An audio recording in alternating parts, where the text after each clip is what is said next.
Hello, ladies and gentlemen. We have Dr. Courtney Brown tonight on our show. We're going to be discussing the 911 remote viewing sessions that him and people that he has been working with for years had the opportunity to do. You can check out Courtney's work at CourtneyBrown.com or farsight.org. Courtney, thank you very much for joining us tonight. How are you doing? Hey, Rex, it's my great pleasure to be here, and I want to thank you so much for inviting me back on. It is an absolute pleasure to have you here. Every time you come on the show, you blow my mind, and I'm sure everybody that's listening to the show as well. One thing tonight that is really, I'm sure, powerful and sketched in many of our hearts and minds is the events of 911. A lot of people feel that it was, global conspiracy that was an inside job, a false flag. And then there's many people that feel that the, inside sources just couldn't do such a thing, that it would just be unfathomable. So one of the things that I was really impressed with that I had the opportunity to watch the preview on your website on farsight.org of the two-part episodes that you have done. And you kind of did this to quell the rumors, right? I mean, you wanted to do this session to say, hey, look, this really wasn't an inside job. This was, some terrorists out there that had our worst interests in mind. But you came up with something completely different, didn't you?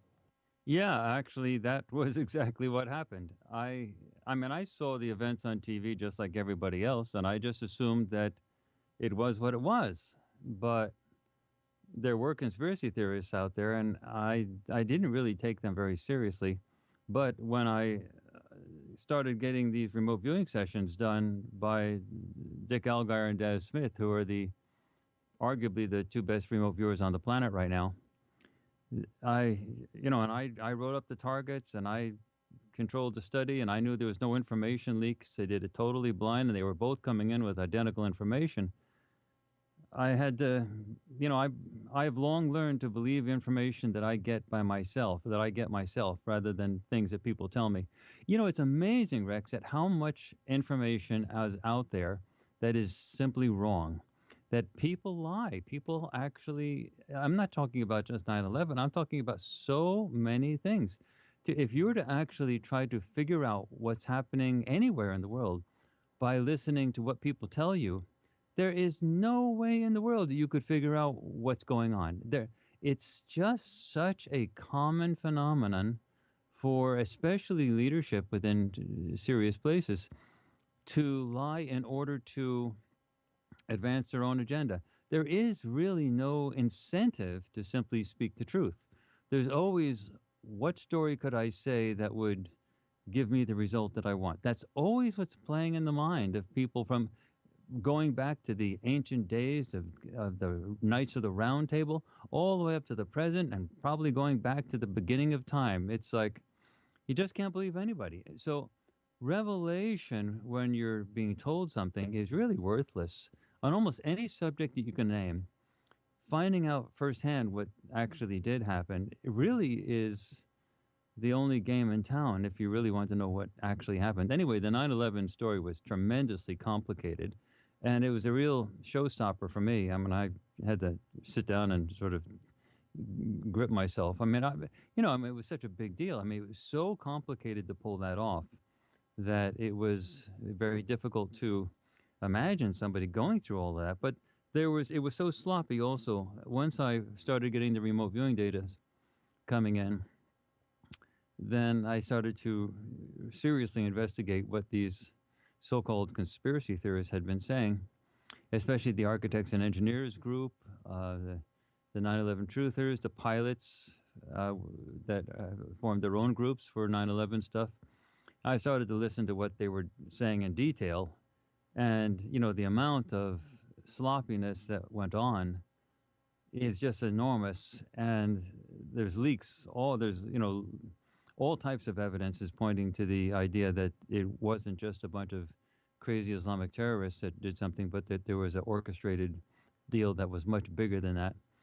And when you put it all together, it's sort of hard to come to grips with the enormity of the matter. But yeah, that's what happened. I had to face it, and you have to understand that the regular American people haven't, the world public hasn't come to grips with that either. So if I thought what I was facing was difficult. The world is still to face that. I mean, most people, I would say most people, well, actually, they did a survey recently. I think something that's up to 30 or 40% believe that 9/11 was an inside job. So it's That's actually pretty growing. substantial. Yeah, it's pretty substantial. Well, we had the opportunity here at Disclosure Media to interview Richard Gage, and he Yeah. is, head of architects and engineers for 9/11 Truth. Very nice guy. You could tell he really is doing his very best to just get to the truth of the matter. And, we talked about certain things that you certainly aren't going to hear about in the mainstream news networks.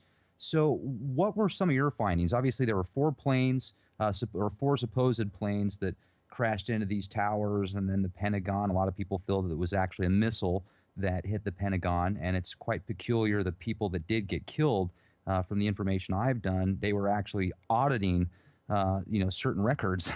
The people that were in that attack of the Pentagon, anyway. And there's a lot of research where certain that I've done, and supposedly people were warned not certain people were warned not to go to work, on 911 at the Twin Towers. So then you've got Tower 7 that collapses within its own footprint. So what could you tell us, Courtney, about the events and what happened, man? Well, this project is different from all of our other projects in this significant way. We have two of the best remote viewers on the planet using military or military derived methodologies. But the military methods for remote viewing were done using paper and pen. And a couple projects in the past, the Atlantis project, Dick Algeier, who was a celebrity newscaster in Hawaii for like 30 years, he was more comfortable in front of a camera than without a camera in front of him. And so he said, "Well, let me do one of these sessions on video." And so he did it and sent it in, and I was quite resistant. I always find myself sort of in embarrassing situations eventually like that. And then I looked at it though and I said, "This is great." And so we actually put it in the video release for the Atlantis project. And then we did the next project, which was the origins of the Great Pyramid of Giza. And so we decided to say, let's try this with two viewers, Dick Algeier and Daz Smith in Britain. Dick Algeier's in Hawaii. And let's do half paper and pen and then half video. Well, it turned out to be so great, having Daz and Dick do their sessions live under totally blind conditions and coming up with those results. Were very detailed descriptions of how the pyramids were built, and they had no idea what the targets or project was all about. They were doing under totally blind conditions, yet they were both drawing these pyramids perfectly, and how the construction was put together. So for this project, for the 9/11 project, we just said, well, let's toss out the paper and pen completely and just use the paper and pen sessions for warm-up sessions and make this a video project. So essentially all important information is recorded live on video. So when we did this project, we had two things in mind. The first is to unravel what happened with the September 11 attacks. And I originally thought this would be a good sort of validation type project. We know what happened, we saw it there, and then the remote viewing will be really good, and it'll confirm the governmental story, and then we'll be off and running. And it'll show that remote viewing works. And that was sort of the reason for doing this project originally. But when the results came in, I said, well, never have expectations going into a remote viewing project. You never know what you're going to get. And so this was all done live on video. Now, one of the reasons I'm saying this before actually telling sort of stuff about what actually we found was because this was so shocking. It was really great we did it all live on video because we produced two documentaries, both, run together, running close to 4 hours.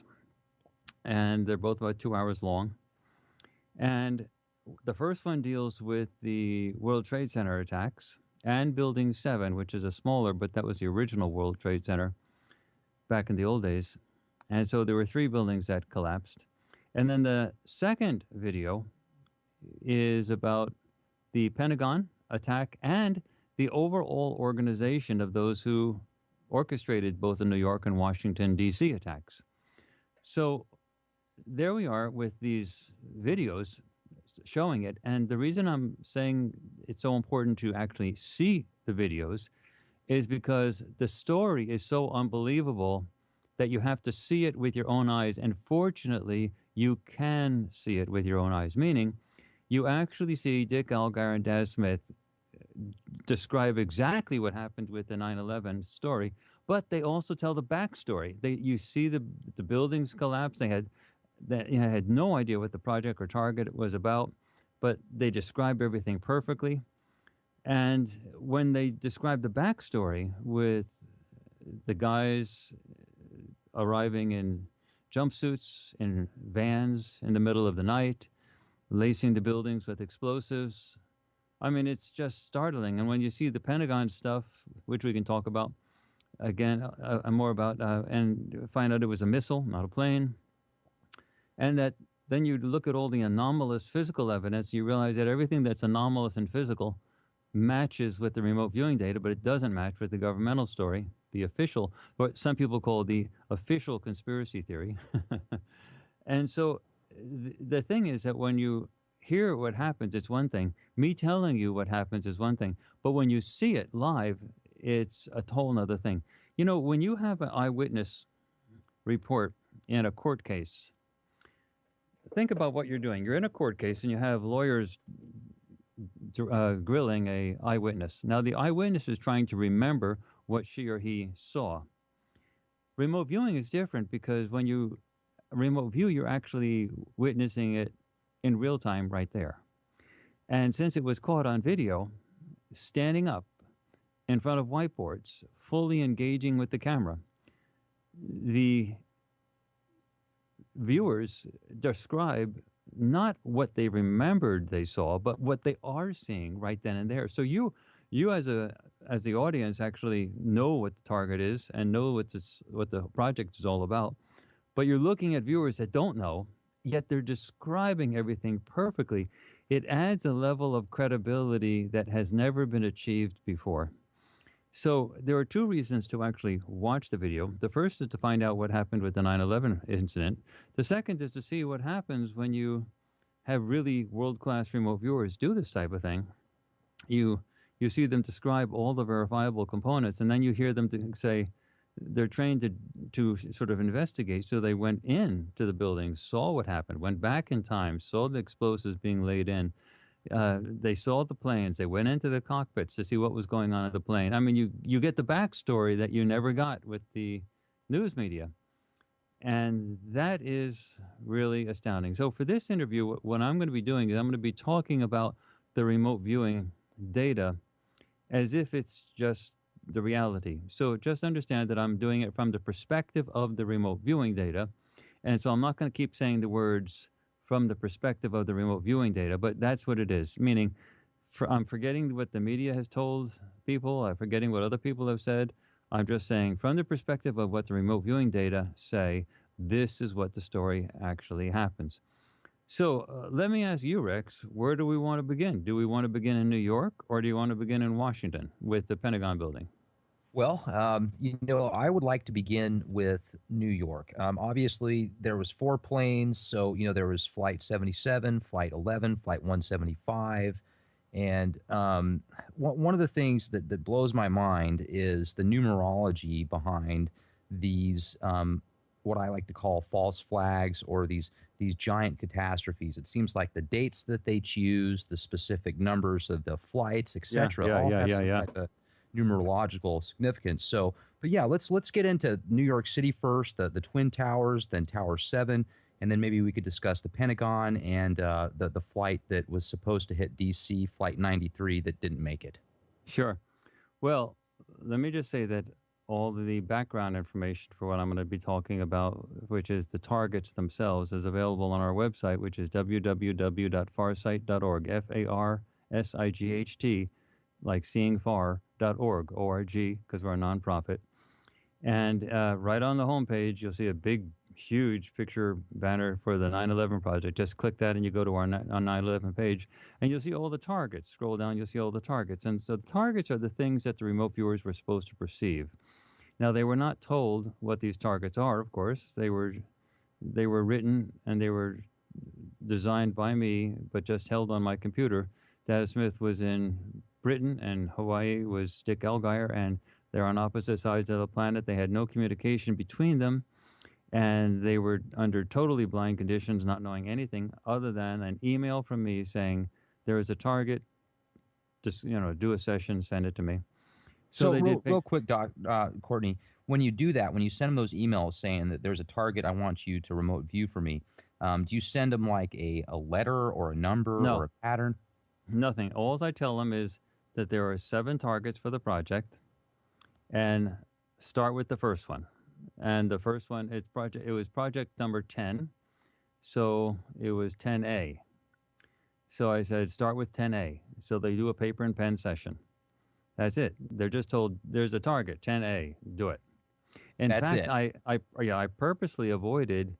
Actually, number 9 was next in the list, and I purposely avoided using number 9. I jump around with the numbers, meaning we had the one we had done earlier was a number 7, so we had an 8 and a 9 that was coming up, and I said I don't want to get close to an 8, and let's just jump over to number 10. So I went to 10. Cause I didn't. I just wanted to, and before that I had done a 4. I mean, so we jump around completely. But the number I was avoiding was 9 because of the 9/11. So I wanted to, just give them a 10. I mean, they had done 4, they had done 7, back and forth jumping around, and this one was 10. So I said, there's target A, 10A. Do that. That's it. Nothing more, Rex. Nothing. And so they do a paper and pen session, and then I say, okay, 10B.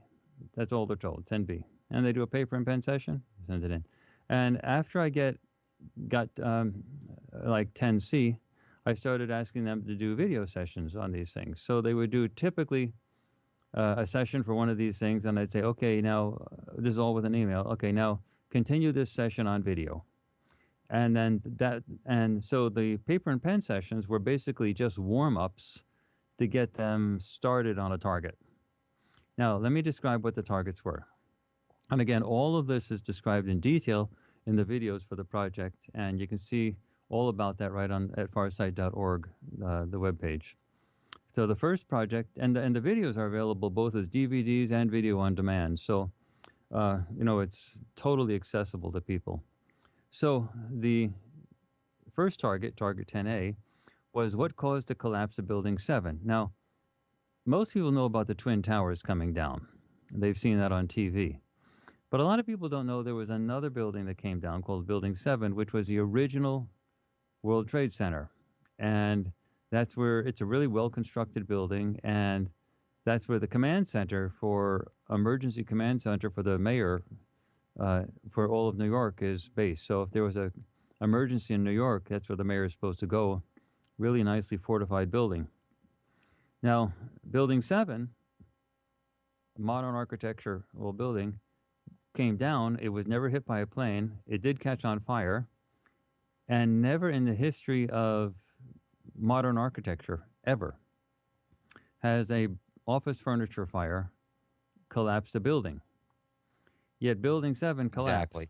And Building 7 collapsed on its own footprint in a manner that was absolutely exactly what's supposed to happen with a controlled demolition.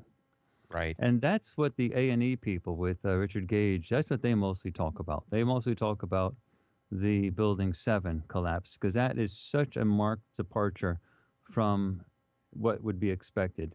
They've got a whole bunch of architects, like 3,000 architects, engineers, first responders, things like that, that say, look, that office furniture fire simply cannot bring down a building, let alone instantly on its own footprint. We do that. We demolish buildings, and we know how that's done, and that's what happened. So that's what they've been saying for a long time.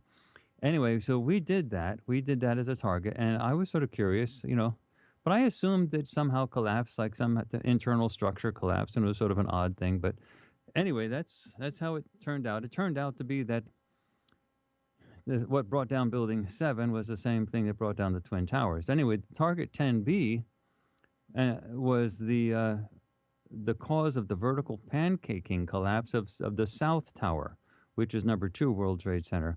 So the South Tower and the North Tower, they both collapsed in a pancaking fashion with the top going down right on their own footprint. And 10C was the North Tower. So the first 3 targets for this project, 10A, 10B, and 10C, were Building 7, the South Tower, and the North Tower. And so I had the remote viewers go into those sessions, basically just telling them there's a target, sending me the stuff, and then they did it on video, and they sent me the video. And so the concern initially was are these video sessions going to be something that are interesting enough for people to watch? So, excuse me. So that was the initial concern. And because we had never done such a full deal on just video sessions, it turned out to be that they were extraordinary and that the sessions were in such detail and so gripping. You're actually watching an eyewitness watch it for the first time. And you could see that the eyewitnesses, Dick Algar and Dad Smith, didn't know what the target was, but they were trying to figure it out by looking at it with remote viewing. And it's absolutely gripping. So even though the documentary has 2 parts, each one's 2 hours, I've not heard a single person say that they did anything other than sit at the edge of their seat the entire time. In fact, people have said they were watching the first one late at night and were assuming they would just try to get through it, and then the second one they'd watch on another day. I haven't heard of anybody who successfully did that, meaning as soon as they get to the first one, they literally can't stop, and they start the second one, and they go to bed at 4 in the morning. I mean, it's just gripping the entire. We didn't know how absolutely, mind riveting watching performance class remote viewing live on video, standing up in front of whiteboards could be until we did this. So this is a new frontier for how to do remote viewing. No longer are we doing the paper and pen stuff by itself. Now we're doing, stuff like this and even more advanced. So anyway, so what we have is these targets. The 2 basic elements that both Dad Smith and Dick Algar went into was the buildings themselves and how they were brought down. There were explosives involved in them. And then the second thing we went into, we had a session where Dick Algar went into one of the planes. So we're not saying that there were not planes, and we're not saying that there were not terrorists on the planes. But what we are saying is, from the perspective of these remote viewing data, that the terrorists at best were bit players. Basically, what the data clearly show is that this was an inside job. It may have had terrorists involved in it, but the way was being cleared for the terrorists. It looked like the biggest concern that the people had who were orchestrating the thing was that the terrorists might not fly very well. I mean, they were basically imbeciles. They're idiots with the minimal flight skills. And they were supposed to fly these planes dead on and hit the World Trade Centers. Now, you may think, well, how can they miss the World Trade Centers? They're so big. But, Rex, I'm a pilot. And let me tell you, it is not easy flying planes when you don't have a lot of experience to dead on hit things like that. Well, what's more difficult than that? I just want to interject real quick. I mean, something 100 times more difficult than that would be to directly hit the Pentagon with an airplane the way that they supposedly did it, right? Yeah. When we get to the Pentagon, we can talk about that. But it's not possible for a jumbo jet to do what that did at the Pentagon. So, but the point is, one of Dick Algar's sessions where he describes, and you see the session live on video. You actually see him go into the cockpit and say, "What's this? Look, there's a pilot there," and it was a regular pilot. It wasn't a terrorist. And he perfectly describes something that was called that is called, but he didn't know existed at the time, uninterruptible autopilot, meaning the planes were flying themselves, meaning there was nothing the pilot could do. He was flipping switches. He was trying to grab the yoke. Nothing worked. Now, that's called uninterruptible autopilot. Now, that's been available commercially since December 2006 when the patents were filed. However, it's been available for military installations long before that. and it would have been a piece of cake for that stuff to be installed over a weekend to some planes back in the 2001. So the idea is that from one of these remote viewing sessions, it was very clear that the terrorists weren't even at the controls. They may have been on the plane. I'm not saying that, but with at least one of the planes, the pilot was trying to control the thing and couldn't fly the plane. Nothing would work, and that includes the radio system. Which flight So was that you went into? that was Dick Allgaier, and I don't remember offhand which exact flight he was looking. We that is a Okay. that's in the documentary. Okay. It's either it's the South Tower or the North Tower, and I forget which one, but it's clearly done in the described in the documentary which one he was going after at that particular time. But anyway, so we're not saying that the planes didn't intersect the twin towers, but what we're saying is that the whole story of what actually happened was much different. Now, with regard to Building 7, you actually have to watch people, for example, like Daz Smith, describe the guys in jumpsuits in vans showing up in the middle of the night, like after the janitorial staff left 3 in the morning, but before the AAA personalities show up at 6. And get into the buildings and lace the buildings with explosives. Now, that's not just Building 7, but also the Twin Towers. All the major structural supports had that done as well. Now, Dick Allgaier also had a session where a couple sessions actually, where he was describing that there looks like there was nuclear elements as well. Now, that does not mean that the buildings were brought down just by nuclear stuff or just by chemical stuff, but the evidence from these remote viewing data seemed to suggest that there was both a nuclear component and chemical explosives of a normal type. Well, not really normal, but in the sense of not nuclear. And so, because not only did the buildings come down suddenly and they were so tall, but there was also an issue of metal melting. There were some of the first responders described literally streams of molten steel, like a foundry at the base. And the pile of rubbish, of wreckage, I mean, the buildings, that should have been like a 30-story tall pile of wreckage. It all collapsed down to the base, and there was a crater. So there was no, Right. the wreckage was gone. I mean, so Melted there for was, months. it was melted, vaporized, pulverized into dust. And so that took enormous explosive force. That's not the collapse of a building. That's explosive force that melts steel, vaporizes the concrete and the steel, blasts it into particulate matter with liquid metal in it. So that takes tremendous explosive force. Now, Dick Allgaier actually detected radiation at the base when all the wreckage was done. He said it was low level, could be picked up by a Geiger counter, but most people, when they hear that, say, well, that's so stupid, because, a big bomb, they think Hiroshima and Nagasaki. So the people who act that way or say that, they just simply don't know about modern nuclear weaponry. Modern nuclear weaponry has advanced a tremendous amount since the old days. They have very small, what they call suitcase-sized nuclear weapons that well, I'll explain one that you know about. When a hydrogen bomb is detonated, it is actually detonated with a very small atomic weapon.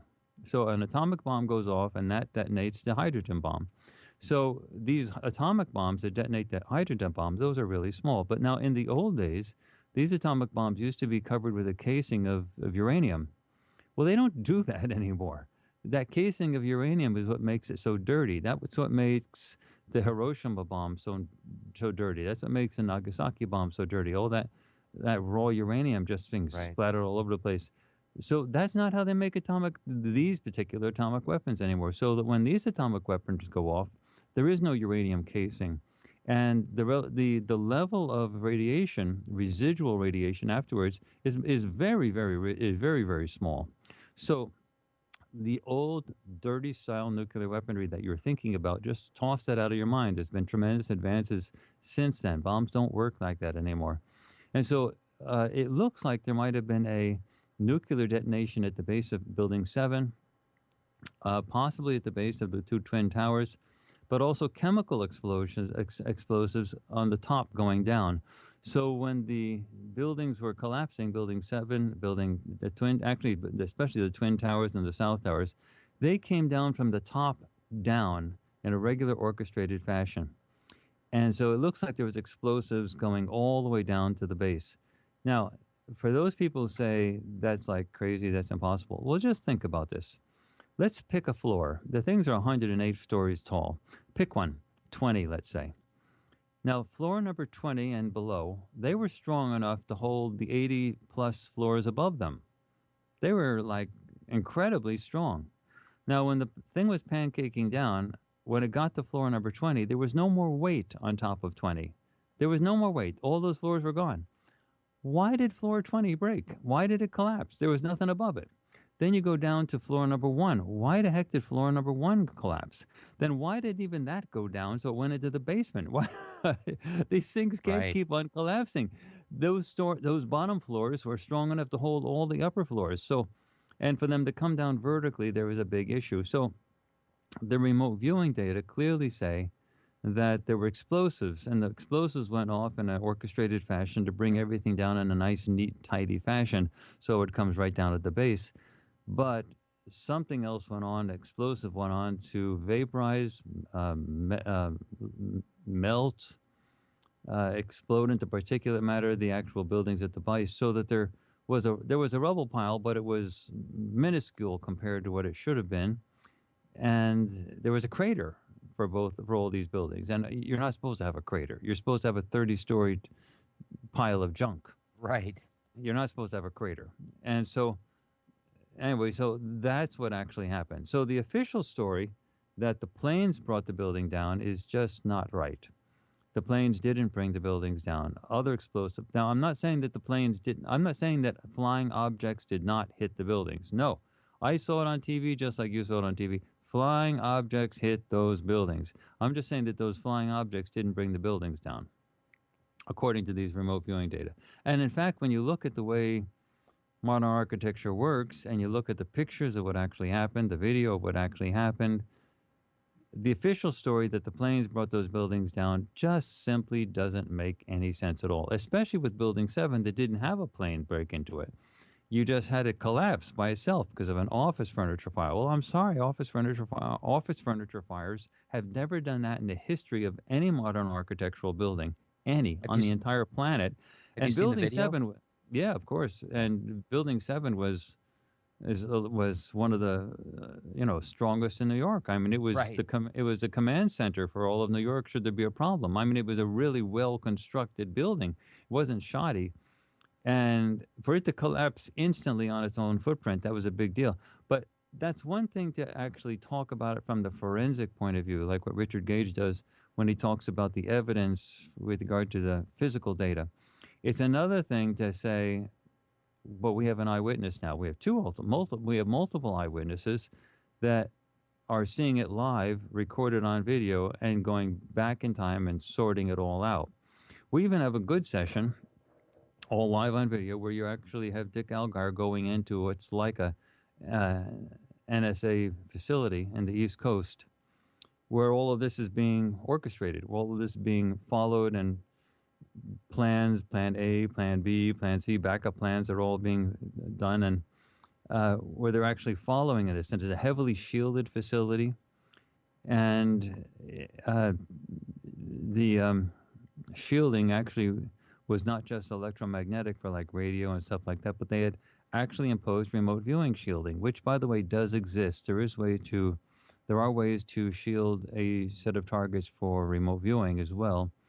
The only I've issue, heard a little bit about that. How was that done exactly? well, it's a very interesting technique. It actually takes a lot of effort. We actually have ways to get around it. So as soon as we discovered that it was going on, I was actually delighted. I said, "Oh wow, this is great! That means we're on to something," because we had ways of getting around it. But most people don't have ways of getting around it. So, but we had ways of getting around it. So, but the basic idea is what they do is they create what they call the mask.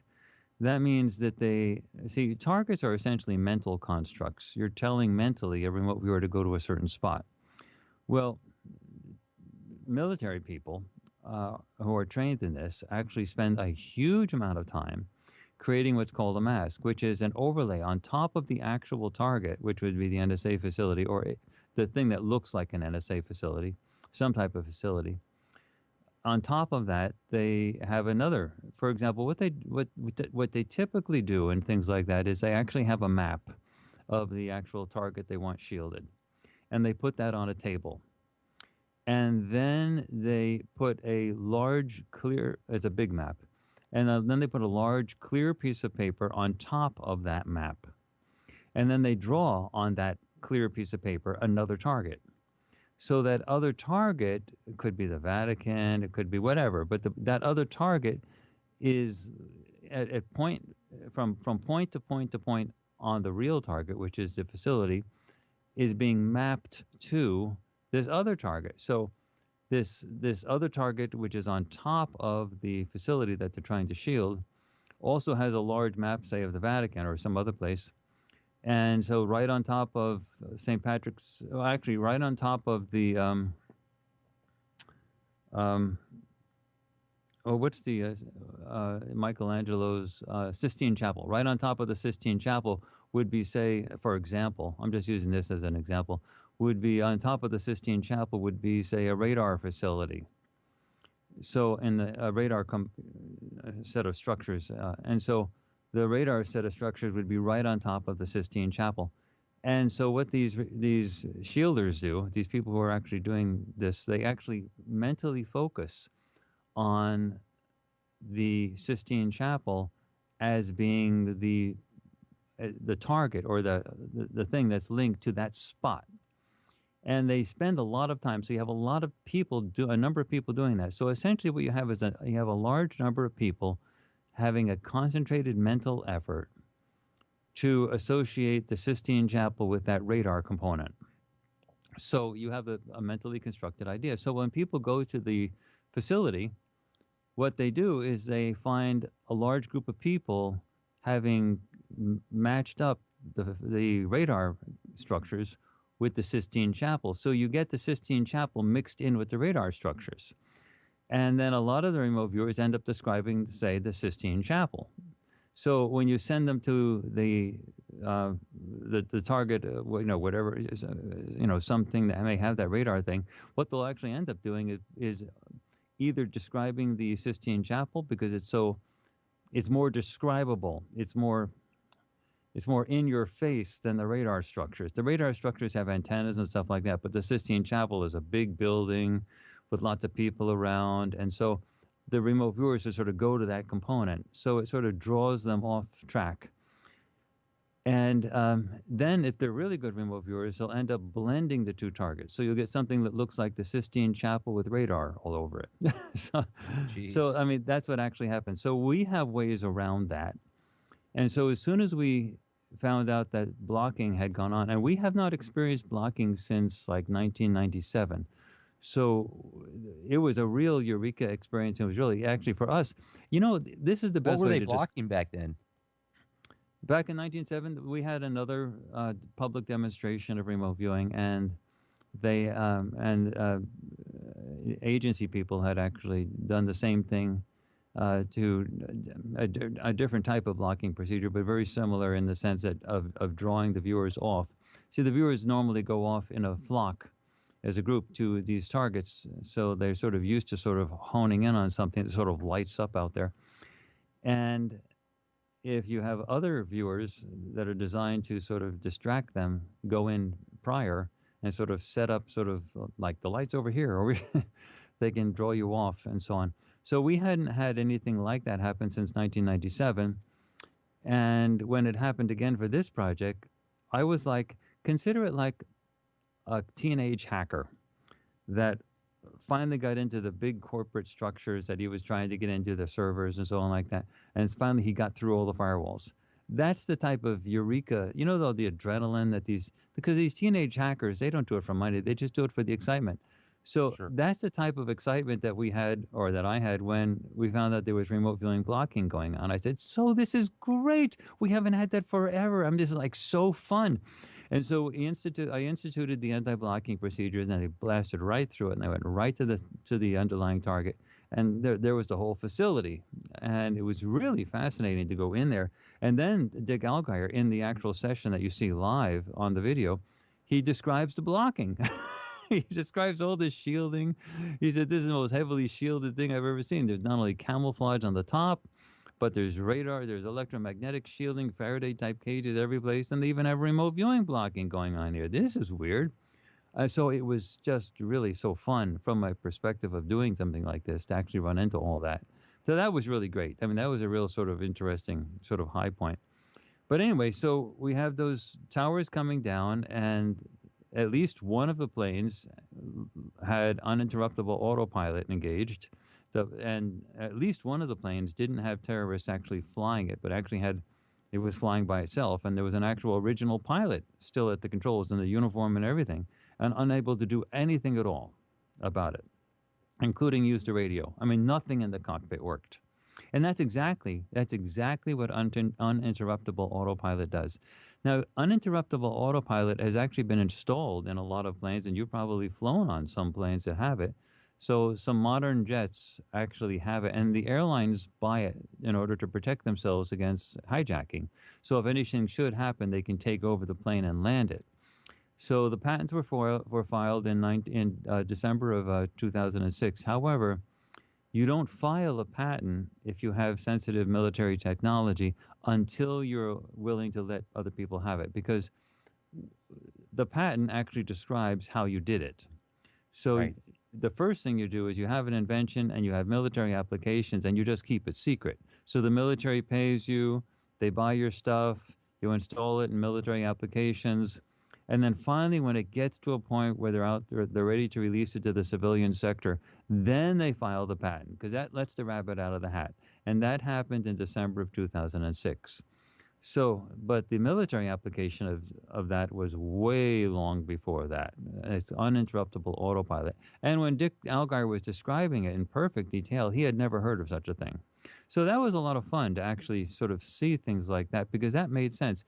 If this actually was an inside job, if they were doing it for a reason, and we should go into the motivation, if they were doing this for a reason, then you'd have to say, um, you know, if this actually was an inside job, why would they trust, given the enormity of the preparations that were involved in it, why would they trust a bunch of idiotic Islamic terrorist pilots to fly those planes accurately? I mean, you wouldn't do it. I mean, you would want the pilot, you'd want the Islamic terrorists to be on the plane so you could blame it on them, but you're not going to trust them to actually fly the things correctly. I mean, they mostly flew Exactly. simulators. I mean, it was ridiculous. They were just idiots. Now, I'm a pilot, and when I was learning how to fly, I had, equivalent amount of flying hours as those guys had. So when I was learning how to fly, you have no idea how many times I would end up heading my plane towards the wrong runway. I would just point it in the wrong place. I mean, for example, I was flying out of an airport that had two parallel runways, and I'd be coming into one of the runways on the left. That means there are two parallel runways. I'm supposed to be on the left, and you fly parallel to the runway when you're flying in the pattern, and then you make a sharp turn, two turns, a U-turn, and then you're headed and you go right into the runway on the left. I can't tell you the number of times I overshot the runway and ended up heading directly into the runway on the right. Now, if there had been another plane there landing on the right runway while I was supposed to be landing on the left runway, I would have hit it, and we would have been a mid-air collapse. And in fact, the control tower says if that does happen, by the way, there is another plane landing on the runway to the right. Make sure you make that turn correctly. So but I can't tell you the number of times I've actually made that turn, and I said, "Holy Moses, where am I?" And then I looked and I said, "I'm on the wrong blankety blank runway," and I quickly slip over to the runway on the left. Now that's what new pilots do. And I'm not talking like new just a couple hours. Pilots that have a considerable amount of time, they often have that problem, because when you make the turns, the wings actually block out a lot. You don't actually always see everything. I mean, you're making the turns, you're not always seeing you can't just sort of look out the window, because the plane itself, the windows aren't giving you a panoramic view of everything. When you're making a turn, you're basically, the windows are sort of useless. You have to really rely on the instruments and gut feelings and things like that. And newbies rely on all the wrong stuff. So the people who orchestrated this would have known all of that. So there's no way in the world they would have actually relied on those Islamic idiots to fly those planes correctly. I mean, so I mean, that's just point of fact. Now, the reality is those planes were flown perfectly. I mean, I saw the video coverage of the planes hitting the Twin Towers. They didn't miss a beat. And there were some aerobatics. There was some aerobatics before they hit the plane, before they hit that. So they did It was some spot on. wild, they had some wild turns in there, and then bang. Newbie pilots can't do wild turns and then go bang. I mean, you're talking Top Gun type stuff doing that. Now, when you're talking about the Pentagon, so we're sort of slipping over to the Pentagon, what that happened, that flying object was flying at near supersonic speeds, and it flew over wires and, the power wires and things like that, phone Right. wires, and trees at about 350 feet above ground that were on the edge of the Pentagon walls, on the edge of the Pentagon grounds. And then it dropped down immediately after it got over the trees and the wires. It dropped down immediately to 4 feet over the ground. This is in the backyard of the Pentagon. Pretty Leveled incredible out, flying, isn't yeah, it? leveled out, flew horizontally 4 feet over the ground, and smacked horizontally into the building. Now, the pilot groups, which I didn't study until after these remote viewing sessions came in, and I said, the remote viewing sessions clearly describe a missile. And so I said, a missile? I said, what are the pilot groups saying about this? So I went back and I investigated what the pilot groups were saying. And they said, look, we're pilots. A jumbo jet can't do that. I don't care if you have Tom Cruise and the Top Gun pilots in there, no matter who's doing it, a jumbo jet can't do that. It's like a lumbering albatross. It's like the Titanic. It it doesn't do that. You can't make it drop immediately over trees, a few hundred, couple hundred, 300 feet, level out immediately at 4 feet. I mean, it's sluggish. It goes like, and I'm telling you, I have flown the difference between, oh, let's go real small, between, say, a 152, Cessna 152, which is sort of a rinky-dink airplane, to one step above that, to a 172. And there's a huge difference between a slightly bigger aircraft, a 172, and a slightly smaller aircraft, a 152. So if you're talking now, and a 172 you can't handle like you can handle a 152, even though the person from the outside would say they look the same to me. But the 172 is heavier, it's sluggish, it's more sluggish. And so now we're talking about a jumbo jet, which is like nowhere comparison to a Cessna 152 or 72, 172. And so it cannot do that kind of things. And then let's say it could do that, which it can't do, but let's say it could do that. As a pilot, let me tell you, you would have to have way better than Tom Cruise and the Top Gun people flying that thing, meaning the pilot would have to be the best pilot in the universe, let alone the planet Earth. I mean, it would have to be if the plane could do it, which it cannot do. And so, but we don't have to worry about that because the remote viewing data clearly describe both Dick Allgaier and Daz Smith, and you see it yourself on video when they describe these things. They say they describe the launch of the vehicle of the missile, the cruise missile, the flight of the cruise missile. They describe the people who launched the cruise missile. They describe where it came from, and they describe Where did its it come flight. from? Well, Dick Allgaier describes it. There's a little bit of ambiguity here. Daz Smith seems to describe a cruise missile that may have a land launch, but he doesn't go into it in much detail. But he does describe a few people, a small group of people that are experts in that type of thing, totally reliable in terms of they were assigned to do this thing and so on. And Dick Allgaier goes into that in much greater depth. He describes the people the same way that Daz does, but unlike Daz, he describes the environment around them much more. And he describes it as a missile coming out of a submarine. So it was a submarine launched missile, and he describes it exactly coming up, being shot out of the submarine.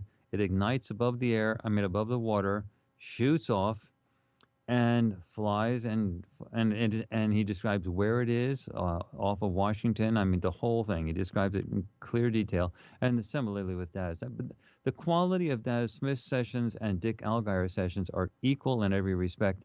However, sometimes one viewer will focus in on one part more than the other, and sometimes. So with Dick, he focused a little bit more on the actual people and vehicles that the missile was launched from, whereas Dick Algire, I'm sorry, Daz Smith was focusing more on the organization of the people, the groups of people that were doing all this. And Daz Smith, really described in detail the different groups that were involved, which group handled which things, which group was doing operations on the ground, which group was controlling things, which group was dealing with the things in the air, and then the top tier people who were very mysterious, but they were ones who were organizing the entire thing. Can you And get we into even, that with us?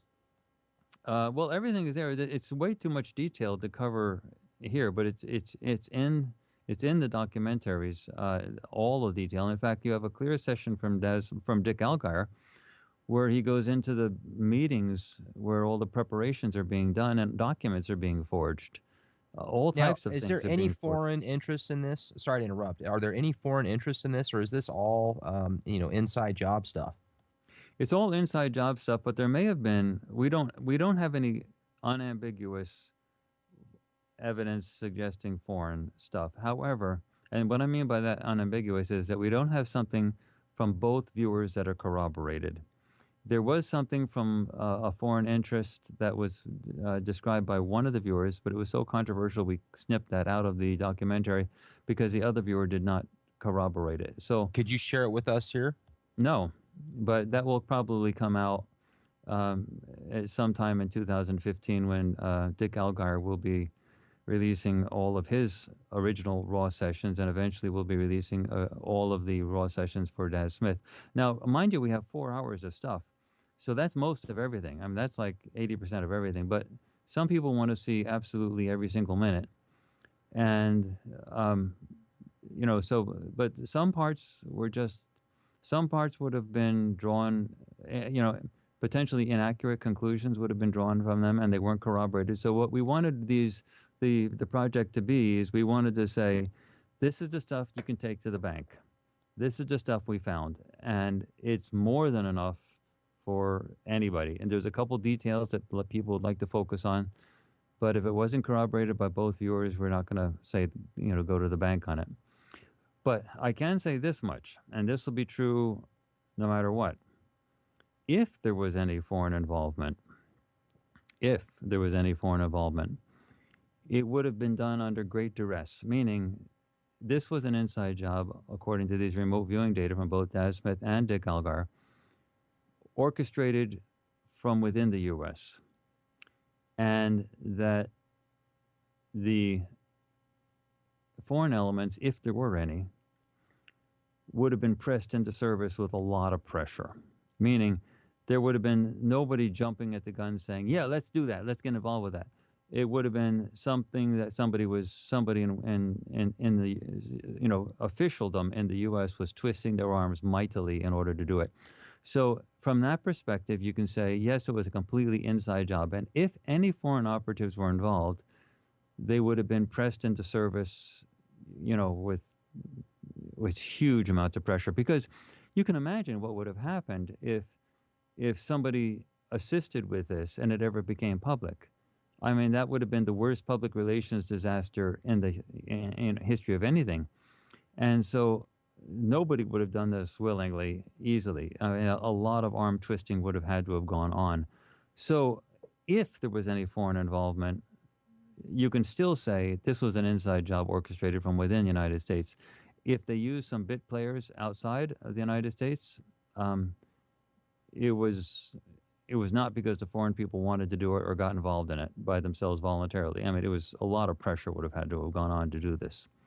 But anyway, but those types of things might come out. I do not want anyone to think that any big stuff is withheld from this documentary. All the big stuff is there. Every little piece is there. This is the stuff that was corroborated by both viewers, and the amount of stuff that's in the documentaries is overwhelming when you see it. It's just like, I mean, no news story has ever had this much detail in it.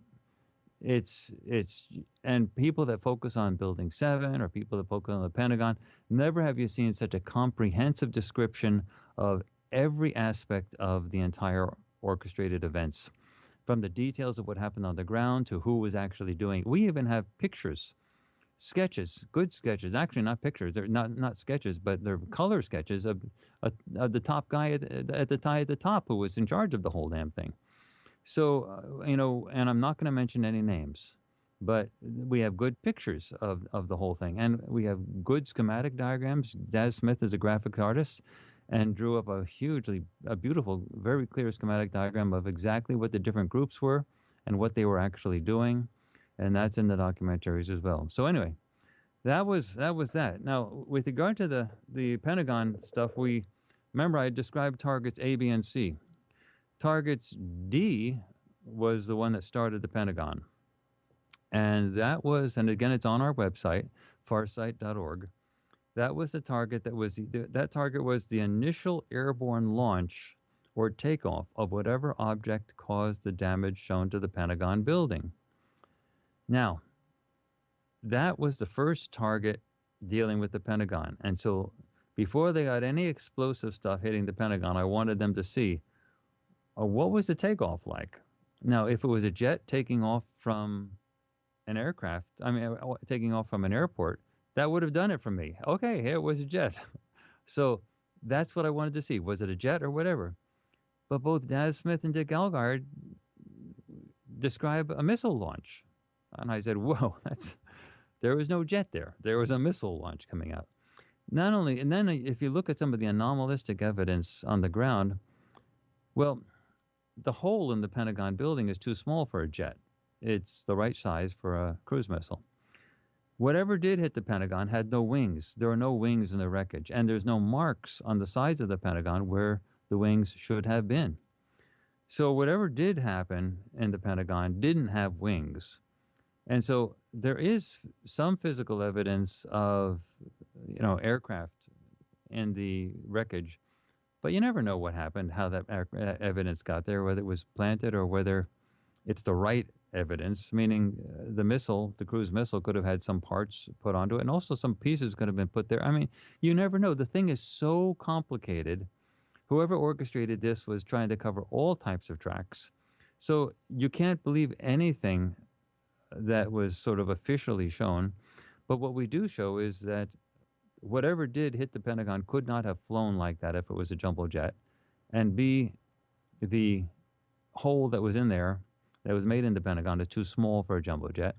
And C, whatever hit it didn't have wings. There are no wings in the wreckage. And there's no marks on the sides of the Pentagon where there should have been wings. So, our remote viewing data match what we see on the ground more than the official conspiracy theory, which is the official governmental story of what happened. And then target E, which was the next target, was the cause of the damage to the Pentagon building. So we actually wanted to see what was the cause, what actually crashed into it. And then again, we got a missile crashing into it. But, that's just sort of a thumbnail. The full description of the missile hitting it is like unbelievable. Anyway, the target F was, I wanted to say, well, what about this American Airlines Flight 77? That was the thing that was supposed to have hit the Pentagon. So I said, where is it? So we were actually looking for American Airlines Flight 77, but I wanted to find it on September 12th, the day after. So I wanted to know, where is the flight, and is it in a pile of wreckage, or did it land someplace? And Rex, that is a mystery we have not solved. I do not know where American Airlines Flight 77 was. As far as these data are concerned, American Airlines Flight 77 was the cruise missile. Now, I do not know how to explain that, but when you target American Airlines Flight 77, we get that cruise missile. Now, I don't know how to explain that. I simply do not know how to explain that. The numbers could have been switched. Another number could have been put on there. Maybe American Airlines Flight 77 was there was a strange 45-minute delay on the tarmac at the airport when such a plane was supposedly taking off. Maybe there was a switch. Maybe I don't know what happened to it. I don't have the foggiest idea. But there's also other crazy things. There were cameras all over the airport, Washington Dulles Airport. I mean, there's cameras all over the place, and there is no video footage of Islamic terrorists getting on that plane. So I mean, there's all types of crazy things that don't match up. But when we tried to find American Airlines Flight 77, the only thing we find is a cruise missile hitting the air. We don't find like actual aircrafts that had people in it. I have no remote viewing data whatsoever showing a large aircraft with people in it hitting the Pentagon. So I don't know what happened to that flight. And maybe we could have spent more time on this whole project to try to unravel that mystery. We could have found American Airlines Flight 77 at the airport and then followed it and then number change. That would have been a whole new project. But at this point, there's only so much you can ask these viewers to do. And this was a big project. And so I just had to let that one go. So anyway, Well, then the final project, the final one was the final target G was any preparations that would have caused the collapse of the North Tower, the Twin Towers. So at that, and the World Trade Center. So at that point, I wanted to go back to New York for the last target and say any preparations. Now, if the preparations were Islamic idiots taking flight lessons to prepare for a bombing, then that would have been the preparations. But what we got was not Islamic idiots taking flight lessons. What we got was incredibly detailed preparations with corporate governmental people at the top orchestrating everything, forging documents, making sure everything worked out where they had backup plans upon backup plans upon backup plans in case any little thing went wrong. All that detail is explicitly put out in the documentaries. By the way, Rex, can I interject a question that I think would be appropriate for you to ask? absolutely. If this is all true, why are we having this interview? Meaning, why were we not stopped? I guarantee you. I mean, we've had the military guys on our board of directors, for heaven's sakes. Why the military watches us? I guarantee you, everything there. We have no secrets. We don't encrypt any mail. We don't encrypt any telephone conversations. We don't try to hide. It was very clear from the very beginning, going back to the late 1990s, that if we were going to operate, we had to do so with complete transparency, meaning that the government had to have complete, we don't have to worry about giving them anything. They can get into any computer system at all. Well, So I you would can, say I would say the reason is because there's so much information out there now, like, for example, Richard Gage and the Architects for 911 Truth. There's been information out there for years about inside job possibilities. The okay, now Rex, thermite, let me flip this question back on you this way. Why is Richard Gage and architects and engineers the way they are? Why are they able to do it?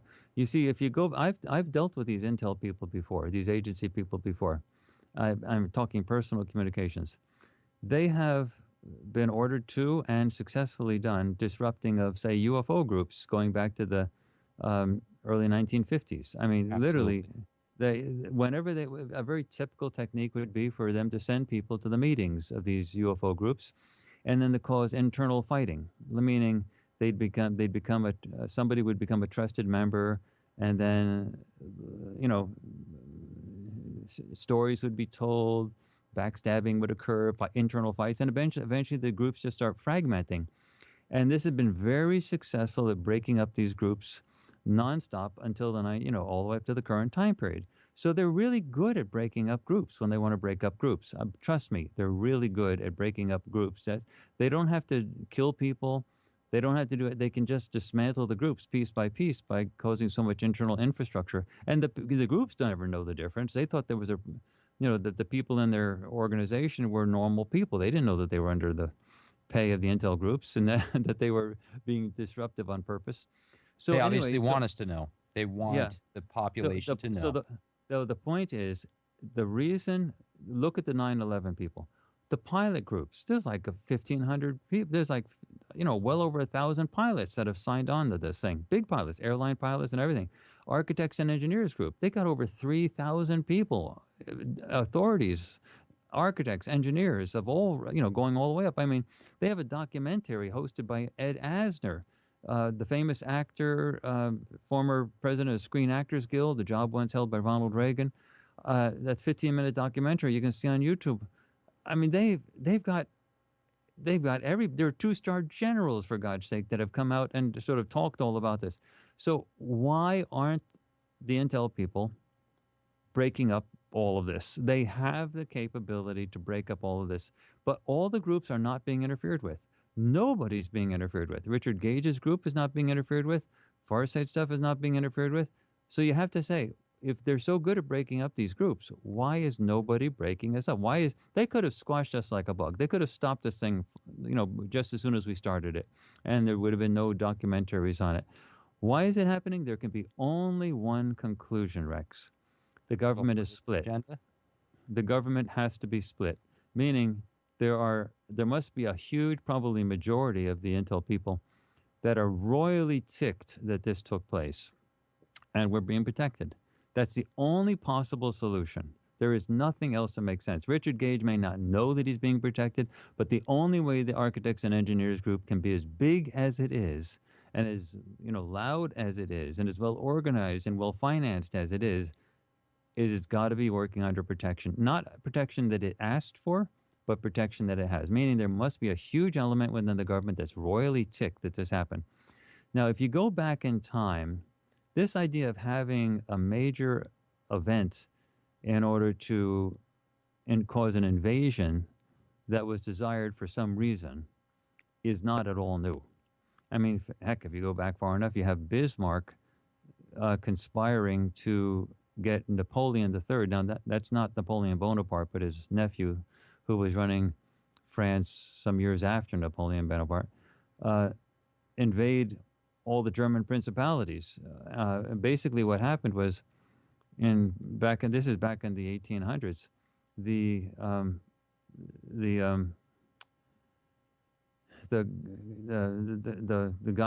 guy running Prussia, Wilhelm I, was trying to make one of his relatives the king of Spain, and on the suggestion of Bismarck.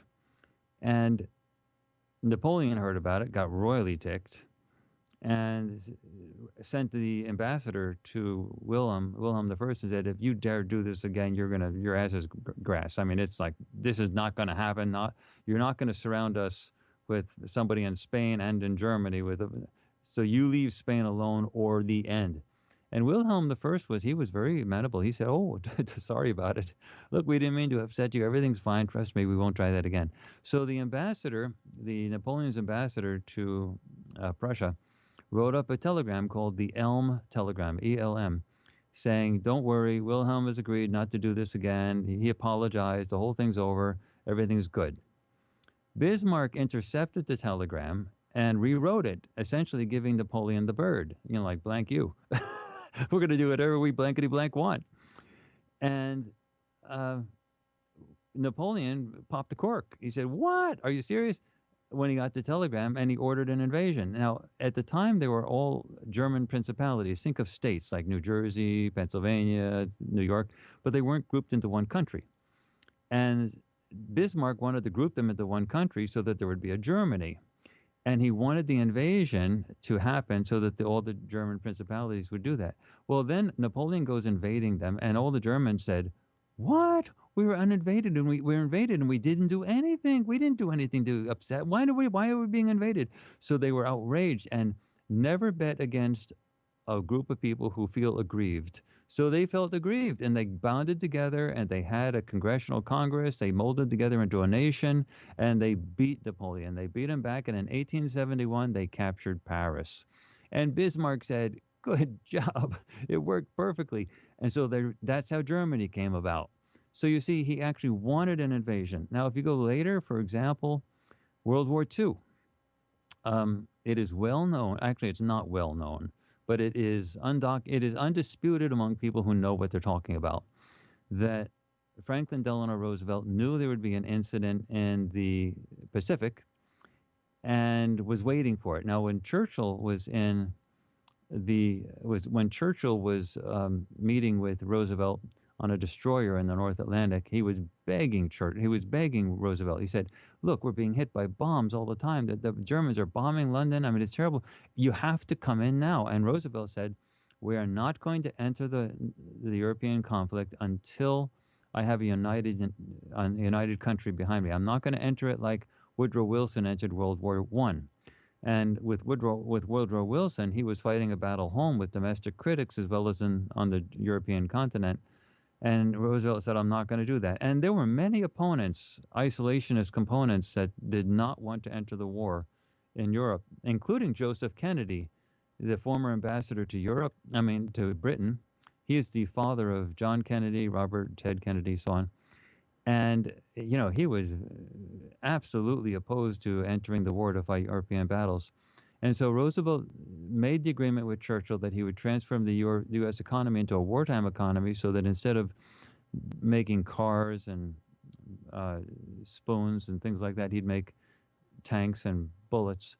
And he'd ship that all over to Britain so that it could fight its own war, but without any American personnel. And that's what Roosevelt constantly said in all of his public addresses.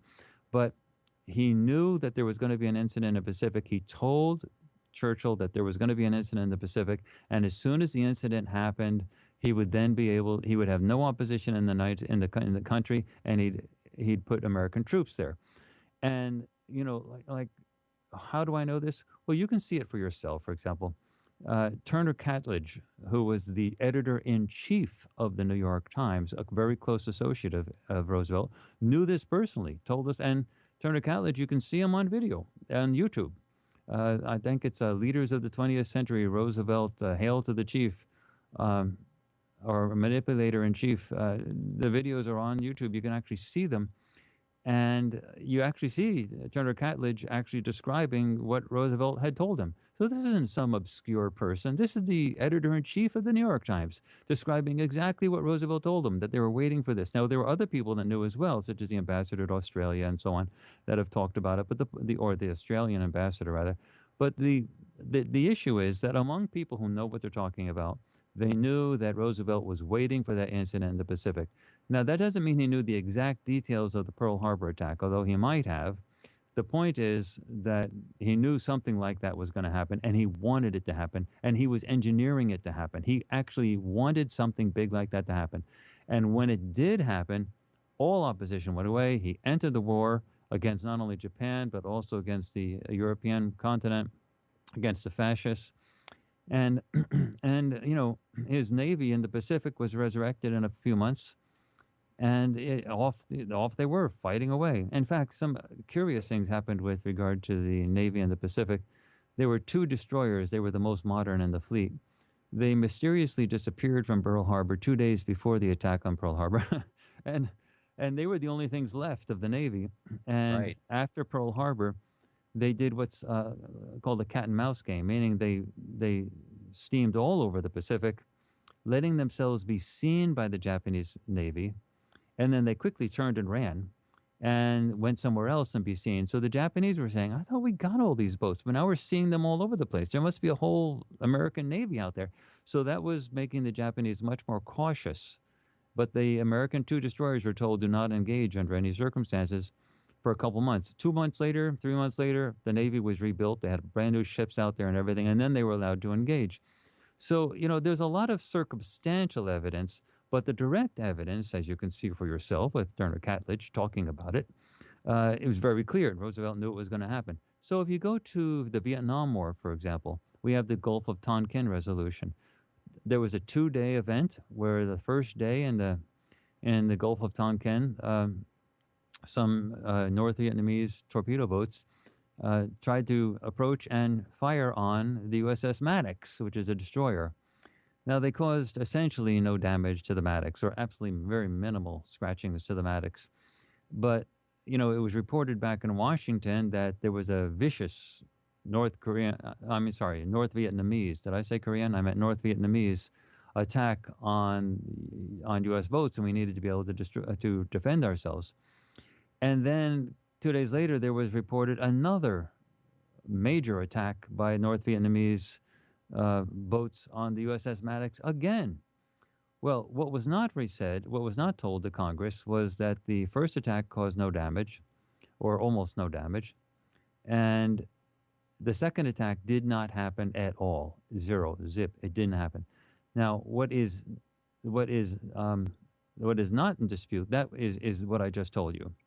What is in dispute is whether President Johnson and his Secretary of State, especially President Johnson, whether he knew he was lying to Congress when he told Congress about the two attacks and he needed authority to defend American forces, and they passed the Gulf of Tonkin resolution. So we don't know if he knew he was lying or not, but there's some evidence that suggests that he could have been very aware that the second incident didn't happen.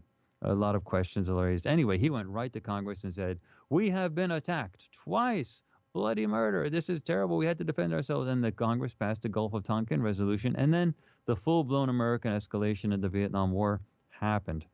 And then, of course, we have 9/11, which is the same type of thing, an event. So if you want, and by the way, and Johnson definitely did want at the time to increase American intervention into Vietnam. He wanted the war. He wanted the Vietnam War to be fought. He thought we could win it, and he thought there were good reasons to it. So with 9/11, you can assume that there were people that actually thought the war was important, that we had to have a war, an Iraqi war. So and they knew that the American public was not going to tolerate another war in Iraq without good reason. So they knew that something had to happen to trigger that to occur. And so the Twin Towers turned out to be what actually happened, and the Pentagon building. Now the Pentagon building is particularly interesting because that throws off the scent. Even if there's great anomalies with the World Trade Center stuff, which there were, the Pentagon could always say, the military people could always say, well, don't look at us. We got bombed too. so the Pentagon bombing is the Right. perfect cover. I mean, it's the perfect cover. And now, to add to all this, even though the fact that there's lots of sloppiness, what was being dependent on the most? What was being dependent on the most is that the American public and the press would follow dutifully whatever they're said, meaning whatever you tell them, they will believe. So that's, like when you're doing refinishing of a house, you're doing renovations, and there's lots of nails on the wall and holes and all evidence that there's been a lot of construction inside. Well, they bring out spackling powder and they fill in all the gaps and stuff like that. So all the things that got broke while the renovations were going on, they get covered up. Well, they knew that the media and the public would act like spackling powder. They knew that the media and the government and the people, the public, would allow them to cover up all the types of mess that actually happened. So that's why people like Richard Gage and the A&E people, as well as the far side remote viewing stuff, that's why that's not been known by the whole planet. It's because the press won't report it. They only report the official story. And the press is actually dumbed down now to only report hyperbolic fear, adrenaline stuff. Basically, they've got the entire planet addicted to adrenaline rushes associated with fear. Right. Yeah. So they feed that stuff into it. The people react, and then it goes on from one fear adrenaline injection to the next. And so, getting people to calm down and sort of realize all this stuff is very difficult. However, I can say that it's very important that the 9/11 project was done. And this is the following reason. Even if 7 billion people haven't heard about our results, even if most of the people on the planet haven't heard about remote viewing, the major governments on the planet know about remote viewing. They know that the Farsight Institute is the premier venue for public remote viewing studies. They know that what we do is squeaky clean and absolutely top of the line. And so they follow us. So now, even if the masses haven't picked up what we've done, every major government in the world now knows about it. Meaning, all the cat's out of the bag. And a huge, must be majority element within the intel community within the United States wanted it to happen. Trust me, it could not have happened unless they wanted it to happen. So the intel community is not authorized to come out and say, look, this is what really happened. They can't fess up. They can't tell what happened. They're not, the government's not going to allow them to do that. But on the other hand, they can stop people from doing it, or they can allow people from doing it. They've opted to allow it to happen. So that's how come I'm on your show. That's how come we're talking right now. We've been allowed to talk about it. So and there's absolutely no way in the world that you could come with any other conclusion than that. There's no way that we could be allowed to talk about this, or that Richard Gage would be allowed to talk about the architects and engineers stuff, if somebody in Washington didn't want it to come out some way. So, you know, we're not doing something that's that's being opposed nonstop. We're not able to do that if the government really, really, really wanted us to be quiet, you'd never even hear my name. Well, exactly, and I'm glad you brought that up because, you also mentioned the brain drain media. Several corporations control over 90% of what people see and hear on the news and on the radio. So you're only going to hear what they want you to. For example, this Ebola scare that's going Oh, on right now, I let's feel that talk they're, about Ebola just for a second, so we yeah, can why don't we do that? so that we can use that as an example for what we're talking about. Ebola is like AIDS in the sense that it's a virus that's very difficult to transmit. It's not like the flu, it's not like the measles, it's not airborne. You actually have to be in direct contact with the bodily fluids and put those bodily fluids inside your body. Like you have to actually touch somebody with Ebola, get some of the juices on you, and then blow your nose and put your finger in your nose or something. You actually have to It go depends through. on which strand, though. There's actually several cases where there's been transmission via aerosol. So maybe Well, the but particular in strain that now. case, the aerosol has to be sprayed, meaning the liquid has to actually be puffed into the air to get into you. No, the point is, it's not like the measles and the flu. So if you look at what's happened so far with Ebola, is you have a few thousand people that died with it. Okay, it's too big. It was and mostly in Africa and a few people that got to the United States. But it's going to burn itself out. You're only talking a few thousand people. You're not talking 100,000 people. You're not talking a million people. If you're talking the flu, or you're talking the measles or chicken pox, well, okay, you're talking millions upon hundreds of millions. And so if you had something like that, Ebola would be a very serious thing. But just a few thousand people, I mean, like 5,000 people total. And so, really, what we're talking about is a level of hype, a level of fear porn that is unbelievable. Where they're pumping out, look, it's going to get you next. It's gonna punch on you. You have to be careful now. Start washing your hands. It's a joke. It's a joke. It's fear porn. It's the It adrenaline thing. is. Now, it's not saying that Ebola is not a serious disease. It is a serious disease. It's not saying that it couldn't get out of control. It could, but it's very, very unlikely that it that It reminds me of the 2009 swine flu fake pandemic that the CDC tried to push down everybody's throats so that they could you know. sell vaccines. Look at AIDS. AIDS spread so widely. It's like Ebola in the sense that it's difficult to spread unless bodily fluids are exchanged. AIDS spread because there was a huge delay in um, in the time when it actually started to compromise the immune system. So very often people get like a really bad flu, sort of like getting mononucleosis, like after 6 weeks. And they just thought they really got it, but they bounced back. But they thought they had a really bad flu, and that's it. So it's like years later before they actually realize that other things are starting to happen to them, cancers and other things. So you have this long, long, long period where they're infectious and don't know about it, and they're having sex with other people. So in certain communities where there's a lot of multiple partner type stuff without safe sex, without contacts, without condoms, well, the virus spread like wildfire. Well, Ebola doesn't have years. It has from a few days to a few weeks of an incubation period. So there is a bit of a risk, but it's not it's not the type of risk you can have with AIDS with regard to exchange of bodily fluids because it's not that long before someone's actually sick. So it can be spread, but it can also be put out. So you can expect that the Ebola thing will burn itself out, just as it has burned itself out many times before. This is not the first time. This Ebola outbreak in West Africa has been around since March.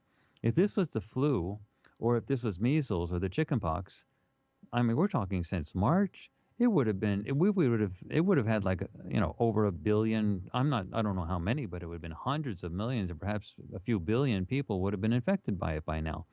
So it's not that kind of a virus. So the major point that I'm trying to emphasize now is that the hype, the fear porn, is way out of proportion to the actual risk on the ground of you or me or anybody that you know or I know actually getting it. There is a risk for people who actually work with Ebola patients. So if you happen to be a doctor, and Doctors Without Borders, for example, and you're working with Ebola patients and you're actually touching them, sticking thermometers into their mouth and things like that, and if you don't have specialized protective gear, after a long period of time, there's a chance you might get it. Sort of like leprosy. If you're around leprosy patients for a long time, well, eventually you might sort of catch it. So there's a problem with people who are in direct contact. But I'm going to say something now that sounds calloused with regard to Ebola, but it's true. Societies have to learn, and sometimes the only way societies can learn is to go through things like this. For example, in West Africa, there is traditions where when people die, people in the burial services go up and they touch the bodies. They go up and they actually, literally caress the bodies as part of the funerary services. And that, of course, gets them infected. So, one of the things that has to be learned in societies is don't touch a dead body. Once somebody's died, and especially if it's Ebola, test it to find out and then burn the thing. Don't bury it, don't let anybody touch it, isolate it. And there is no way to teach that without having these events happen. People have to realize, hey, they just can't do things the way they used to do it. They have to do it differently now. And so these are traditions that have gone back since the beginning of time that have to change. For example, I mean, there's habits like such as female circumcision that still happens in parts of Africa that is horrific. But people have to learn that you can't do that anymore. That's not something that's okay. That you can't cut off the genitals of a female anymore. But trying to get people to actually change their behavior is one thing. You can write a law against female circumcision, but getting people out in the bush to actually stop doing that, believe me, it's a uphill struggle. So when you get things like this happening in West Africa, well, okay, but that's where it's going to happen. You don't have people touching dead bodies in the United States. You have it happening in West Africa. So if there's going to be an outbreak of a few thousand people, it's going to happen in West Africa. It's not going to happen in the United States. But you don't hear that happening on the news. You hear the news saying, "Oh my gosh, there is a person in Texas who has Ebola. Everybody run for cover. Wash your finger, wash your hands." I mean, it's it's fear Well, porn. and not only that, with the internet now, and as easy it is for anybody to write anything, then you're going to have 50 different posts come up that say, now you've got Ebola death camps and you've got these Black Hawk helicopters picking people up at hospitals and taking them to FEMA camps and making You them get all disappear. types of stuff spreading through the Exactly. internet Exactly. that's as wacky as could be, and there's no control over all of that, and it's absolutely true. All this stuff happens. So it's not just that the major media is feeding the fear porn, but you have sort of side addicts, street addicts of fear porn contributing to it as well by coming up with these fake stories about it and sort of adding to it because they like the thrill too of people believing their lies that that they start Right. talking about the And they're black feeding into the helicopters are system coming. just as bad. Yeah, they're feeding into the system. So again, I'm not minimizing the direness of the Ebola virus when it's caught by a group of people. I mean, it is a deadly virus. And when you're dealing with it, you need to have protective clothing and well trained people and so on like that. but you're not talking about a worldwide pandemic of millions and millions of people like we do with the flu and the and measles and chickenpox and things like that. And that's not coming across the media. The media is doing just the opposite. They're hyping up, oh no, another person has been discovered. Run for cover. This is the end of the world. And that's the typical fear porn. So, calmly talking about things is not the way of life today. And so, when we're talking about this 9/11 project, we're talking about looking at the data and then calmly evaluating everything that's there. And that's not normal for today's audience. In fact, I bet we'd have more people looking at our stuff if we were talking about the evilness of the Islamic terrorists who insidiously, you know, flew those planes and trained till they were perfect pilots to be able to do all of that stuff, and sort of saying, look for an Islamic terrorist right around the corner from where you live because that person may be doing the same thing. It may be your house next, World Trade Center yesterday, and now your house next today. I mean, if we started to say stuff like that, more people might be listening to it because they would feed into their fear porn addiction. But the reality is you need to have a settled mind and you have to calmly look at all the data, the anomalistic data that's put out by people like Richard Gage and A&E, Architects and Engineers Group, and then looking at the remote viewing data. And then you have to understand remote viewing to understand how we could have gotten that. And that's why the video documentaries are so important because you see it. You don't have to have it explained to you. You can actually see it live right in front of you. And you say, and the response by everyone that I've talked to is that they finally understood how remote viewing works and why it's difficult to do, why there are only a few people who are really good enough to do it, sort of world class at that level as Dick Algar and Daz Smith. And then they also realize how complicated the actual 9/11 story is. They start to realize that not only is remote viewing real, but the anomalistic evidence is really pointing in one direction and the remote viewing data pointing in the exact same direction. And then they hopefully will get information like from what you and I are talking about, which is the only reason we're telling them this is because somebody in the government wants them to hear it, because otherwise we wouldn't be allowed to do it. Well, and could you tell us, obviously, there's usually multiple reasons why giant events like 9/11 happen. The Yeah, research it that's been turns out to be done. it's pretty easy to sort of figure out why. Now, the people who did it, now this is going to hit you wrong, but it's just brace yourself for it. The people who did it, I believe, are honestly very patriotic people. I believe that they actually thought they were doing the right thing. I believe they actually thought they needed a Pearl Harbor event, that Saddam Hussein was a bad guy. He should have been taken out during the first Gulf War, the Desert Storm War, the first one, under George H.W. Bush, the father of George W. Bush. And they thought that was a big mistake to not take Saddam Hussein out, and that Saddam Hussein was intolerably controlling too much of the world's oil supplies, and that we were entering into a time period where the oil supplies were in greater scarcity, and it simply could not be tolerated that you could have somebody like Saddam Hussein sitting for no good reason whatsoever on such a large pile of oil. And I'm sure that that argument was extremely convincing to them. In addition, I'm sure that they said that there were probably reasons why the World Trade Center had to come down. For example, in 1993, I believe it was February, there was a bombing underneath the World Trade Center. Actually, it was in a parking lot indirectly. But the point is, it blew out a hole in 5 floors of the World Trade Center. There was a structural integrity issue with the North Tower. And the building itself may have been compromised to the point where it was going to have to come down anyway. Also, the building, all of the buildings, Building 7 and the North and the South Towers were filled with asbestos.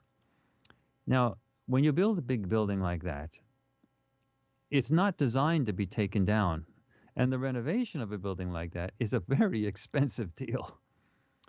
And taking down the World Trade Center is not something that you really want to do with a crane, where you knock out each brick one at a time. Is the only way to do it is with demolition. And if you're going to do demolition for the World Trade Center, such a big building, you're going to wreck the entire downtown New York. So the collateral damage would be huge. So the buildings at some point probably needed to come down anyway. There was going to be lawsuits all over the place with regard to the asbestos issue. I'm not saying it couldn't have been dealt with if that was the only issue. What I am saying is that if people wanted a 9/11 event, the World Trade Centers sort of stood out as likely candidates. They could have come up with a rationale for wanting to do it rather than to have them renovated or taken down. Now, the owners of the World Trade Center would have had to pay for the renovation or taking down the buildings. But what's more important, that when the 9/11 things happened, that all that got done for free, meaning the buildings were taken down for free and the insurance companies paid for the building. Well, didn't So, they take out giant insurance policies just weeks before the event? well, yeah, before the event, I'm not sure it was weeks, but not long before the event, insurance policies were taken out, and it was that's sort of another whole bunch of stuff. I mean, the ownership shifted before the event, and insurance policies are taken out. That's what I've heard. I mean, I'm not an expert on that. You're telling me, but I've heard the same thing. I think I've even read it on Wikipedia. So I mean, it's not apparently something that's hard to find out. Right. But again, I'm not an authority on that stuff. But yeah, there was ownership changes as well as insurance policy things. But what is clear is that the insurance companies paid for everything, so it was free. Whereas otherwise, the owners would have had to pay through their nose to have everything sort of fixed up. Now, it's not saying that the World Trade Center couldn't have been renovated or it couldn't have been structurally reinforced. It's not saying that that couldn't have happened. It's just that it seemed like a nice candidate to why go there? Why not just take it down? We needed a big event anyway, and that was something that would be really nationally watched, internationally watched. And so, sort of, why go the renovation route and pay for all that when, in fact, we can just have it done this way and we get our war? So I think that's the basic bottom line motivation. They wanted a war against Iraq. They wanted to recontrol the oil supplies for what they thought was patriotic things, reasons that had to have been done. They were probably upset that it wasn't done originally with the first Gulf War, and they knew of no other way. And if you look at the history of major wars, major battles where we were successful, they always have an initiating event, whether it's Pearl Harbor or going back to Bismarck, Napoleon attacking and what looks like an unprovoked attack. Right. You get some type of event that makes the nation absolutely terrified. I mean, actually not terrified, but absolutely aggrieved, angry beyond belief, and never bet against a nation that feels that way. You know, after World War II, I mean, after Pearl Harbor, there was no way the U.S. was going to lose that war. It was like, we were going to do it. Now, Roosevelt knew we had to enter World War II. The Nazis would have had the atomic bomb within short order. I mean, he knew that if he didn't stop the Nazis, we were going to be conquered. And there was no ambiguity about that. He knew we had to fight the Nazis. He also knew that the Nazis were the big threat. Japan could have been dealt with. The Nazis were the biggies. They had to be stopped. So the Japanese attack on Pearl Harbor actually led to a war that was different from just an attack on the Japanese, just fighting the Japanese. It led to a war in Europe. Now that was very similar to what happened with 9/11. You get an attack by Al Qaeda, a seeming attack by Al Qaeda, and then a necessary response by attacking Afghanistan. But the real war they wanted to fight was in Iraq. Well, with World War II, you get an attack by the Japanese on Pearl Harbor, initiating a necessary declaration of war against the Japanese. But the real war they wanted to fight was in Europe. And so the next day or 2 days later, whatever it was, they declared war on Germany. And nobody was asking questions at that point. So, that's how it works. Once you get everybody upset enough, you just start fighting, and there will be no questions. You knock out all the opposition, and then you also got the Patriot Act, where all types of uh, you know freedoms were compromised, and that in ways that simply could not have happened prior to that. So you get all types of sort of changes that occur that they otherwise could not have got done. So, and I'm sure that these people that were doing it actually thought that all this was necessary. Just like during the Vietnam War, you had a lot of things happen that were unethical, illegal, but the people doing it thought they were doing it for the better. I mean, they didn't think that they were actually acting in a traitorous manner. They thought they were doing something that was the right thing to do, and that the American people just didn't know any better, so that they had to force the American people to do what was right for them. I'm sure that that's what the people at the top thought. It's only afterwards that they realized that they were not correct. They were idiots. They shouldn't have done it, the whole thing. So, what must be going on right now is there must be a huge section of the government and the military that knows everything and is royally ticked because Al Qaeda and even Iraq, they're not the same as the Nazis, meaning Roosevelt knew correctly that the Nazis had to be defeated. There was no question. We needed absolutely to enter World War II. But you cannot say that about Al Qaeda.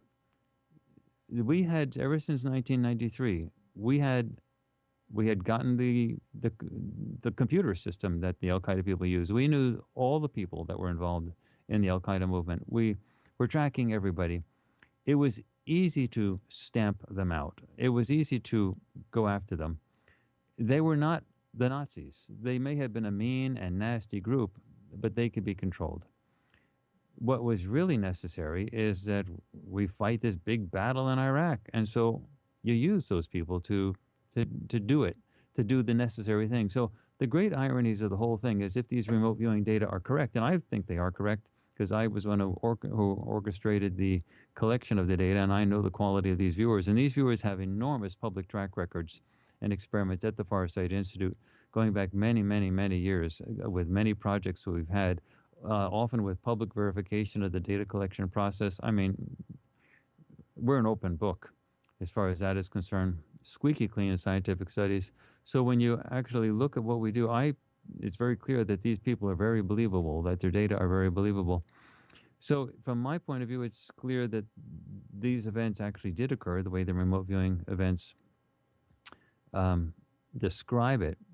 At least that's what I believe based on these data, because I know how the data were collected. But it's also clear that you're not looking at evil people at the top that are, in a Machiavellian way, trying to just steal and do evil things. They probably were acting in as patriotic a way as anyone would act in thinking of patriotism, but they had very misguided notions. And they probably thought that the public were idiots and that had to be manipulated, controlled to do what's right. They had to take their medicine. And they thought they were doing that. And there must be a huge proportion of the government right now that realizes that that was idiotic thinking, that Al Qaeda was not the same as the Nazis, and there was no reason to have a Pearl Harbor type of event just to control them. And even Saddam Hussein with the oil, it wasn't the same as the threat that the Nazis posed. So anyway, that's what my sense is, to explain the motivations for these 9/11 events. Well, and Misguided patriotism.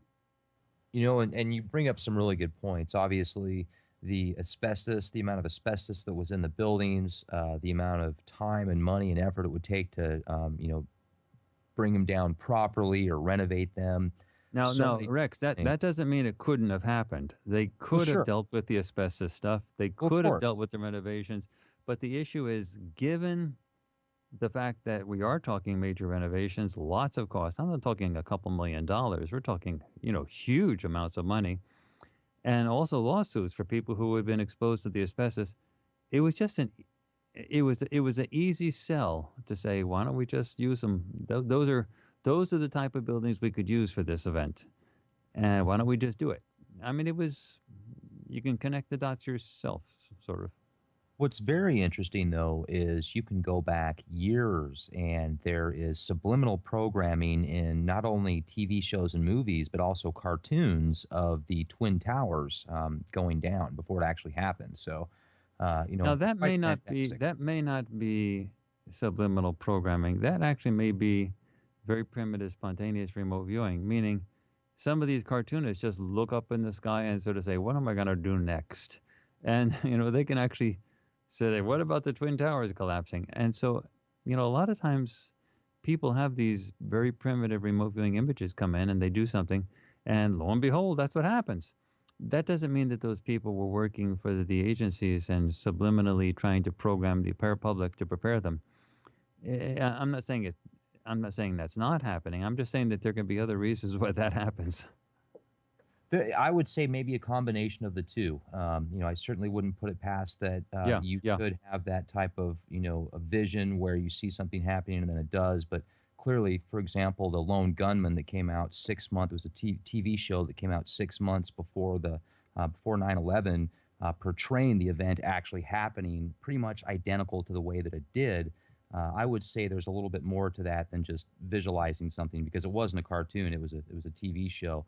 And it's been openly admitted that many of these agencies fund some of these Hollywood films and these TV shows. If you want to use the helicopters or certain equipment that the military has, well, they're going to have you say a particular script, etc. But clearly both things could be the case. We Well, don't have. actually, you raise a good point. The CIA, for example, vets, approves that type of thing. All movie scripts going back to say World War II, coming out of Hollywood, that involve any type of intelligence or war type stuff, aliens, UFO type stuff, anything dealing with CIA or NSA or anything, they vet and approve those things. And this is not in dispute. In fact, the main CIA operative who used to do this for 25 years retired recently, and it was, broadly publicized that that's what his job was, to vet these scripts and offer changes and suggestions and things like that. And Hollywood dutifully obliged with all of these things, mostly dealing with UFO, alien, ET, as well as defense, intelligence, FBI, CIA, NSA type stuff, anything that the government would feel is sensitive. Now, I don't know who's doing that now, but the guy who was doing it for 25 years, he retired, and that was that. And he actually had a book where he was publishing about some of these things, and so that was he actually published a book about the about one of the very things that he was helping to cover up and that stuff. So this stuff, among people who do know about what agency activities are, it's not secret, and it has been well documented, and it's been covered in the major news. And yeah, they are involved in this type of stuff. And obviously their best interests, if they're allowing a certain organization to use $50 million worth of equipment, they're going to try and get their money's worth. So it just people need to be aware of this, I feel. Now, let me ask you this. Ed Dames, he's very popular in remote viewing. He's on Coast to Coast quite frequently. For the past several years, he's claimed that there's going to be this giant kill shot that's going to take out, a ton of electronics and possibly people. Do you feel that Ed Dames is legit? And if so, why hasn't this kill shot happened yet? You put me in an uncomfortable position because I don't talk about other people. And I specifically don't talk about people when I don't have anything positive to say. Okay. The only thing I will say to people about this so-called kill shot thing, I mean, I publicly don't talk about things like this. The only thing I would say about it is get something else you're interested in. It's just another example of fear porn. And don't stop planning on your next vacation or having a long life. I mean, this whole kill shot thing is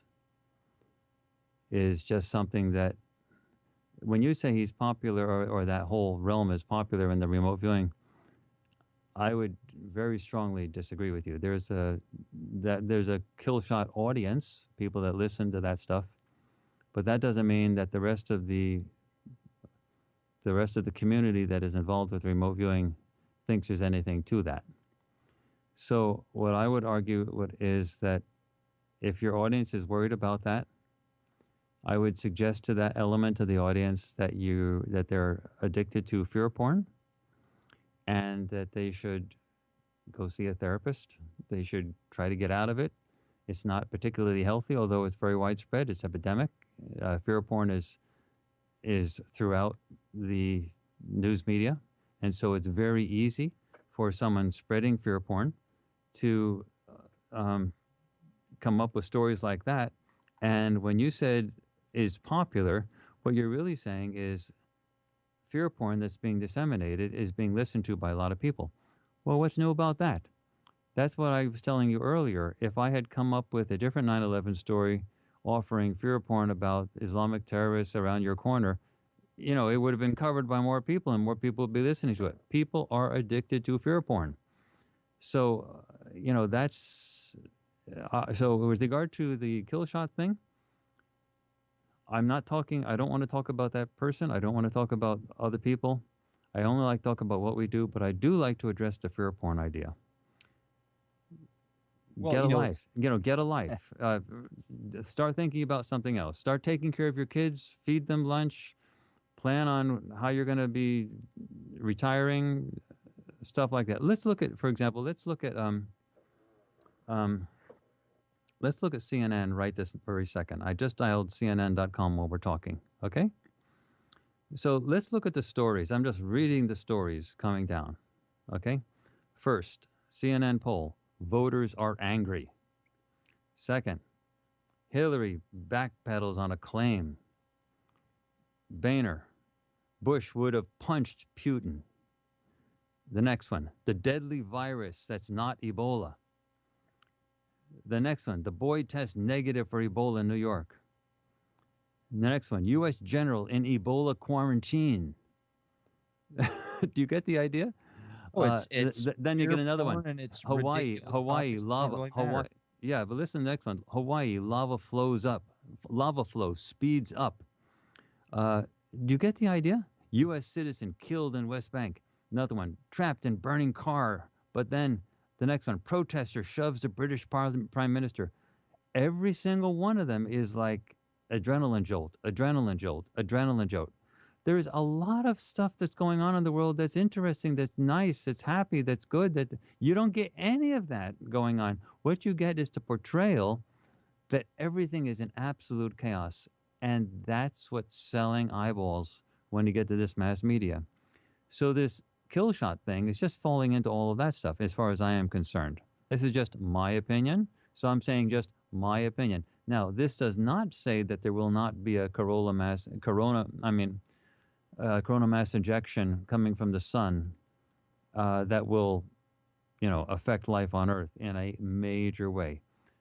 NASA has gone on record as saying that is not an issue that's in doubt. It is going to happen. And so this whole this kill shot idea is not something that's impossible. It's going to happen. But you're asking, is it going to happen now, soon?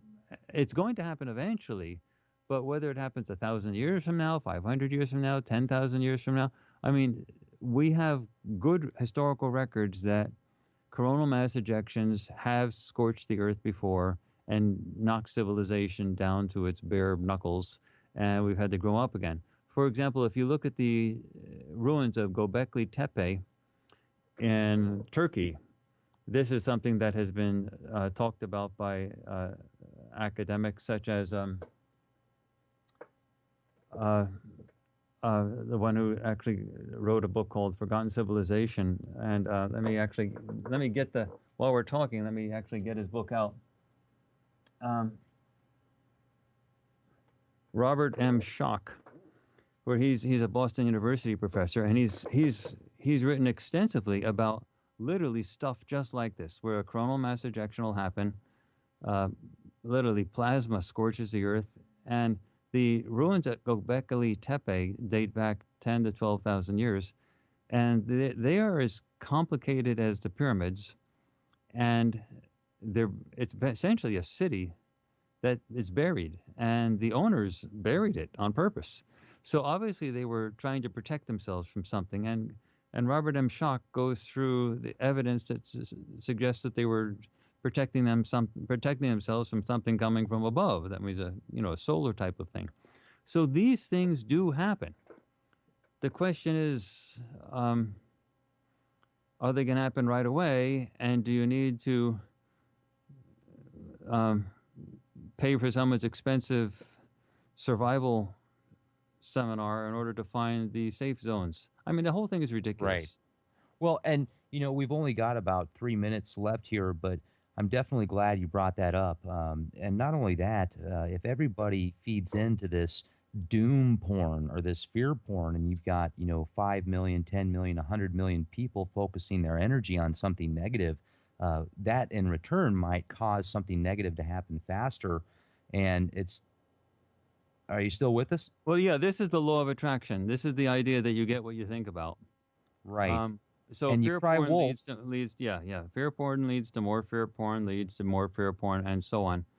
It's generally not a good idea. So my general advice to that question that you said is, get a life, start having happy thoughts, plan your next vacation, and by God, take care of your kids. Stop worrying about your shelters that you have to run to and your expensive seminars they have to take in order to prepare for the end of civilization, and start buying groceries for your kids, for heaven's sake.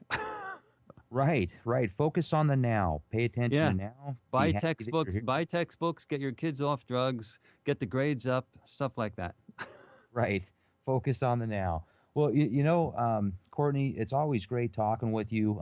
For those that are listening, please check out Courtney's books and his work at CourtneyBrown.com, also farsight.org. A ton of information there, DVDs, books, good knowledge. You've even got free ebooks to download. So it's not like you're just trying to make money. I mean, you're definitely bringing out good knowledge that I feel everybody should know, that's looking for the truth, if they can stick their head out of the sand. And I'm glad we talked about people crying wolf so much. I mean, that's really important. You cry wolf so many times. When it's there, you're not going to care because you're going to be docile to it. So, And we're not talking just fringe people. We're talking major media players crying right. wolf. Well, yeah, so that was a very important element and something that I've not covered in my other interviews. So I'm really glad you did bring it up, Rex. Absolutely. What's next in the line for you guys?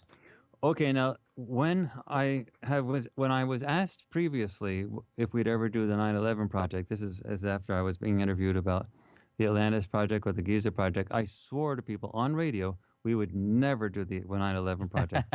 And that is because if I ever mentioned on radio or anywhere to anybody that we would ever do the 9/11, I came up with reasons for why we would never do it as well. Then I could never do the project, meaning I Right. had to convince these viewers that that would never, ever happen, because otherwise they'd go to the very first target, see the Twin Towers come down and say, this is 9/11.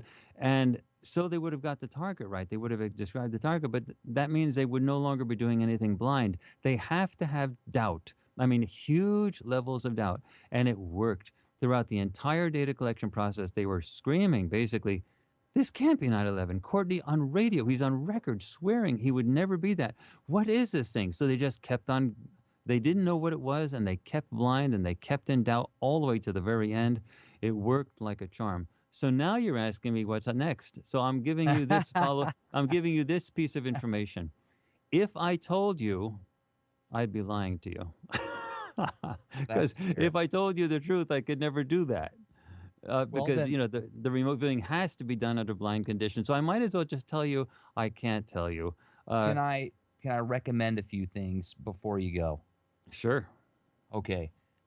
Sandy Hook, the Boston Marathon, um, Then, if you want to get into some fringe stuff, how about the dark side of the moon? How about Phobos, Mimas, Iapetus, those what looks like artificial moons that orbit Saturn on the fourth rings? Maybe one of those things, possibly.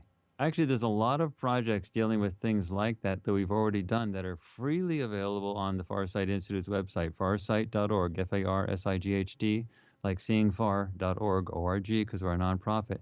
And for example, if you look at um, the project on an anomaly on Mars, uh, The and pyramid. also the pyramid, also the creation of the asteroid belt, where we actually had Iapetus as a target. So I mean, um, Really? You had yeah, Iapetus yeah. as a target on that. I did not know Well, that. the reason was it has a huge blotch on it that was caused by an explosion of a planet in the solar system that created the asteroid belt.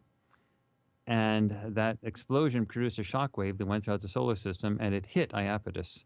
And Iapetus is an icy moon that doesn't rotate, and so it held still while the shock wave went by it, and it left a dark splotch on top of it. Mainstream astronomers have all types of crazy reasons to try to explain it. It changes from time to time, and they say they have a new candidate, but the reality is it's very clear. And there was a very mainstream astronomer, head of his Department of Celestial Mechanics at the Naval Observatory, who collected a huge amount of data, planetary data, clearly indicating that there was an exploding planet, and the exploding planet caused the asteroid belt. But that contradicts so much of what mainstream people like to think, that only stars explode, but planets can't explode, that they basically ignored that. But nonetheless, the physical data support an exploding planet tremendously, and the remote viewing data do the same thing. Anyway, that's how that dark splotch on Iapetus came about. But anyway, that's available for free right on our website, farsight.org. So, Fantastic. Well, yeah, wonderful. Dr. Brown, it was great to have you on. Look forward to speaking with you again, and maybe your next project you have coming up, let us know about it. And that'd be you take great. care. Great, thanks. So we had the opportunity here at Disclosure Media to interview Richard Gage, and he Yeah, is, head of architects and engineers for 9/11 Truth. Very nice guy. You could tell he really is doing his very best to just get to the truth of the matter. And we talked about certain things that you certainly aren't going to hear about in the mainstream news networks. So, what were some of your findings? Obviously, there were four planes, or four supposed planes that crashed into these towers, and then the Pentagon. A lot of people feel that it was actually a missile that hit the Pentagon, and it's quite peculiar. The people that did get killed, from the information I've done, they were actually auditing, certain records. The people that were in that attack of the Pentagon, anyway. And there's a lot of research where certain that I've done, and supposedly people were warned not certain people were warned not to go to work, on 911 at the Twin Towers. So then you've got Tower 7 that collapses within its own footprint. So what could you tell us, Courtney, about the events and what happened, man? well, this project is different from all of our other projects in this significant way. We have two of the best remote viewers on the planet using military or military-derived methodologies, but the military methods for remote viewing were done using paper and pen. And a couple projects in the past, the Atlantis project, Dick Elgire, who was a celebrity newscaster in Hawaii for like 30 years, he was more comfortable in front of a camera than without a camera in front of him. And so he said, "Well, let me do one of these sessions on video." And so he did it and sent it in, and I was quite resistant. I always find myself sort of in embarrassing situations eventually like that. And then I looked at it though and I said, "This is great." And so we actually put it in the video release for the Atlantis project. And then we did the next project, which was the origins of the Great Pyramid of Giza. And so we decided to say, let's try this with two viewers, Dick Elgire and Daz Smith in Britain. Dick Elgire's in Hawaii. And let's do half paper and pen and then half video. Well, it turned out to be so great.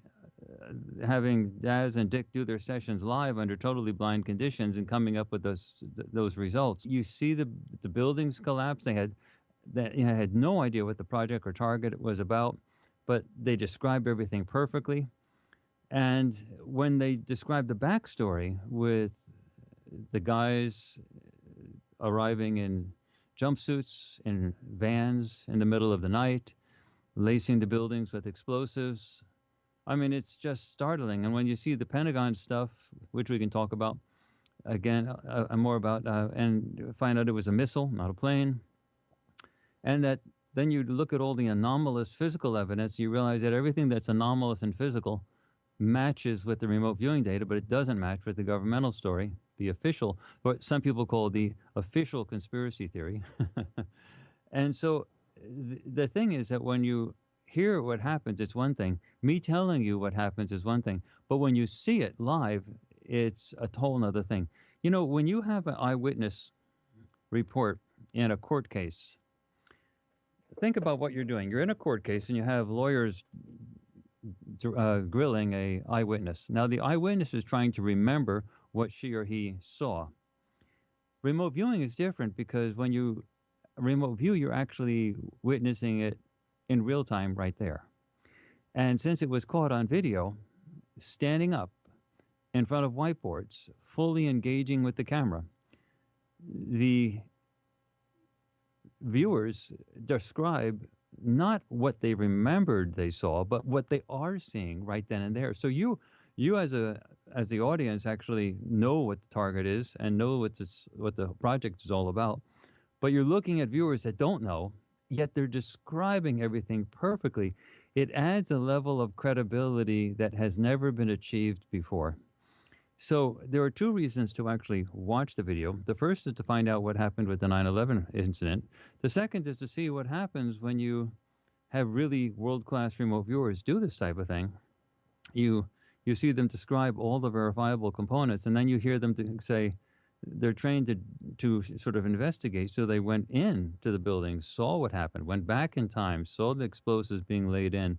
They saw the planes. They went into the cockpits to see what was going on at the plane. I mean, you get the backstory that you never got with the news media.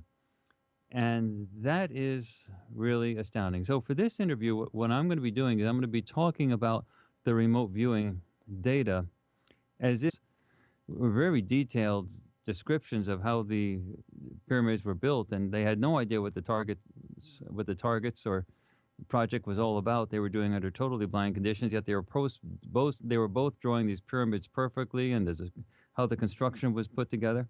So for this project, for the 9/11 project, we just said, well, let's toss out the paper and pen completely and just use the paper and pen sessions for warm-up sessions and make this a video project. So essentially all important information is recorded live on video. So when we did this project, we had two things in mind. The first is to unravel what happened with the September 11 attacks. And I originally thought this would be a good sort of validation type project. We know what happened, we saw it there, and then the remote viewing will be really good, and it'll confirm the governmental story, and then we'll be off and running. And it'll show that remote viewing works. And that was sort of the reason for doing this project originally. But when the results came in, I said, well, never have expectations going into a remote viewing project. You never know what you're going to get. And so this was all done live on video. Now, one of the reasons I'm saying this before actually telling sort of stuff about what actually we found was because this was so shocking. It was really great we did it all live on video because we produced two documentaries, both, run together, running close to 4 hours, and they're both about 2 hours long. And the first one deals with the World Trade Center attacks and Building 7, which is a smaller, but that was the original World Trade Center back in the old days. And so there were 3 buildings that collapsed. And then the second video is about the Pentagon attack and the overall organization of those who orchestrated both the New York and Washington, D.C. attacks. So there we are with these videos showing it. And the reason I'm saying it's so important to actually see the videos is because the story is so unbelievable that you have to see it with your own eyes. And fortunately, you can see it with your own eyes, meaning you actually see Dick Algar and Daz Smith describe exactly what happened with the 9/11 story, but they also tell the backstory. Hello, ladies and gentlemen. We have Dr. Courtney Brown tonight on our show. We're going to be discussing the 911 remote viewing sessions that him and people that he has been working with for years had the opportunity to do. You can check out Courtney's work at CourtneyBrown.com or farsight.org. Courtney, thank you very much for joining us tonight. How are you doing? Hey, Rex, it's my great pleasure to be here, and I want to thank you so much for inviting me back on. It is an absolute pleasure to have you here. Every time you come on the show, you blow my mind, and I'm sure everybody that's listening to the show as well. One thing tonight that is really, I'm sure, powerful and sketched in many of our hearts and minds is the events of 911. A lot of people feel that it was, global conspiracy that was an inside job, a false flag. And then there's many people that feel that the, inside sources just couldn't do such a thing, that it would just be unfathomable. So one of the things that I was really impressed with that I had the opportunity to watch the preview on your website on farsight.org of the two-part episodes that you have done. And you kind of did this to quell the rumors, right? I mean, you wanted to do this session to say, hey, look, this really wasn't an inside job. This was, some terrorists out there that had our worst interests in mind. But you came up with something completely different, didn't you?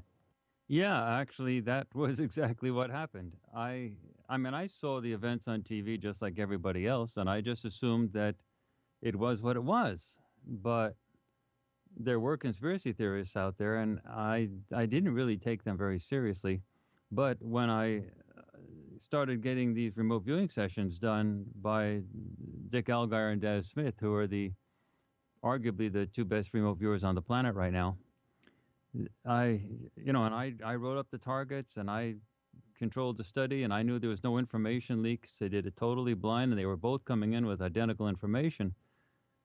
I had to, I've long learned to believe information that I get by myself, that I get myself, rather than things that people tell me. It's amazing, Rex, at how much information is out there that is simply wrong, that people lie. People actually, I'm not talking about just 9/11, I'm talking about so many things. If you were to actually try to figure out what's happening anywhere in the world by listening to what people tell you, there is no way in the world that you could figure out what's going on. It's just such a common phenomenon for especially leadership within serious places to lie in order to advance their own agenda. There is really no incentive to simply speak the truth. There's always, what story could I say that would give me the result that I want? That's always what's playing in the mind of people, from going back to the ancient days of the Knights of the Round Table, all the way up to the present, and probably going back to the beginning of time. It's like you just can't believe anybody. So revelation, when you're being told something, is really worthless on almost any subject that you can name. Finding out firsthand what actually did happen, it really is the only game in town if you really want to know what actually happened. Anyway, the 9/11 story was tremendously complicated, and it was a real showstopper for me. I mean, I had to sit down and sort of grip myself. I mean, it was such a big deal. I mean, it was so complicated to pull that off that it was very difficult to imagine somebody going through all that. But it was so sloppy also. Once I started getting the remote viewing data coming in, then I started to seriously investigate what these so-called conspiracy theorists had been saying, especially the architects and engineers group, the 9/11 truthers, the pilots that formed their own groups for 9/11 stuff. I started to listen to what they were saying in detail, and the amount of sloppiness that went on is just enormous. And there's leaks. There's all types of evidence is pointing to the idea that it wasn't just a bunch of crazy Islamic terrorists that did something, but that there was an orchestrated deal that was much bigger than that. And when you put it all together, it's sort of hard to come to grips with the enormity of the matter. But yeah, that's what happened. I had to face that, and you have to understand that the regular American people haven't, the world public hasn't come to grips with that either. So if I thought what I was facing was difficult, the world is still to face that. I mean, most people, I would say most people, well, actually, they did a survey recently. I think something that's up to 30 or 40% believe that 9/11 was an inside job. So it's That's actually pretty growing. substantial. It's pretty, yeah, it's pretty substantial. Well,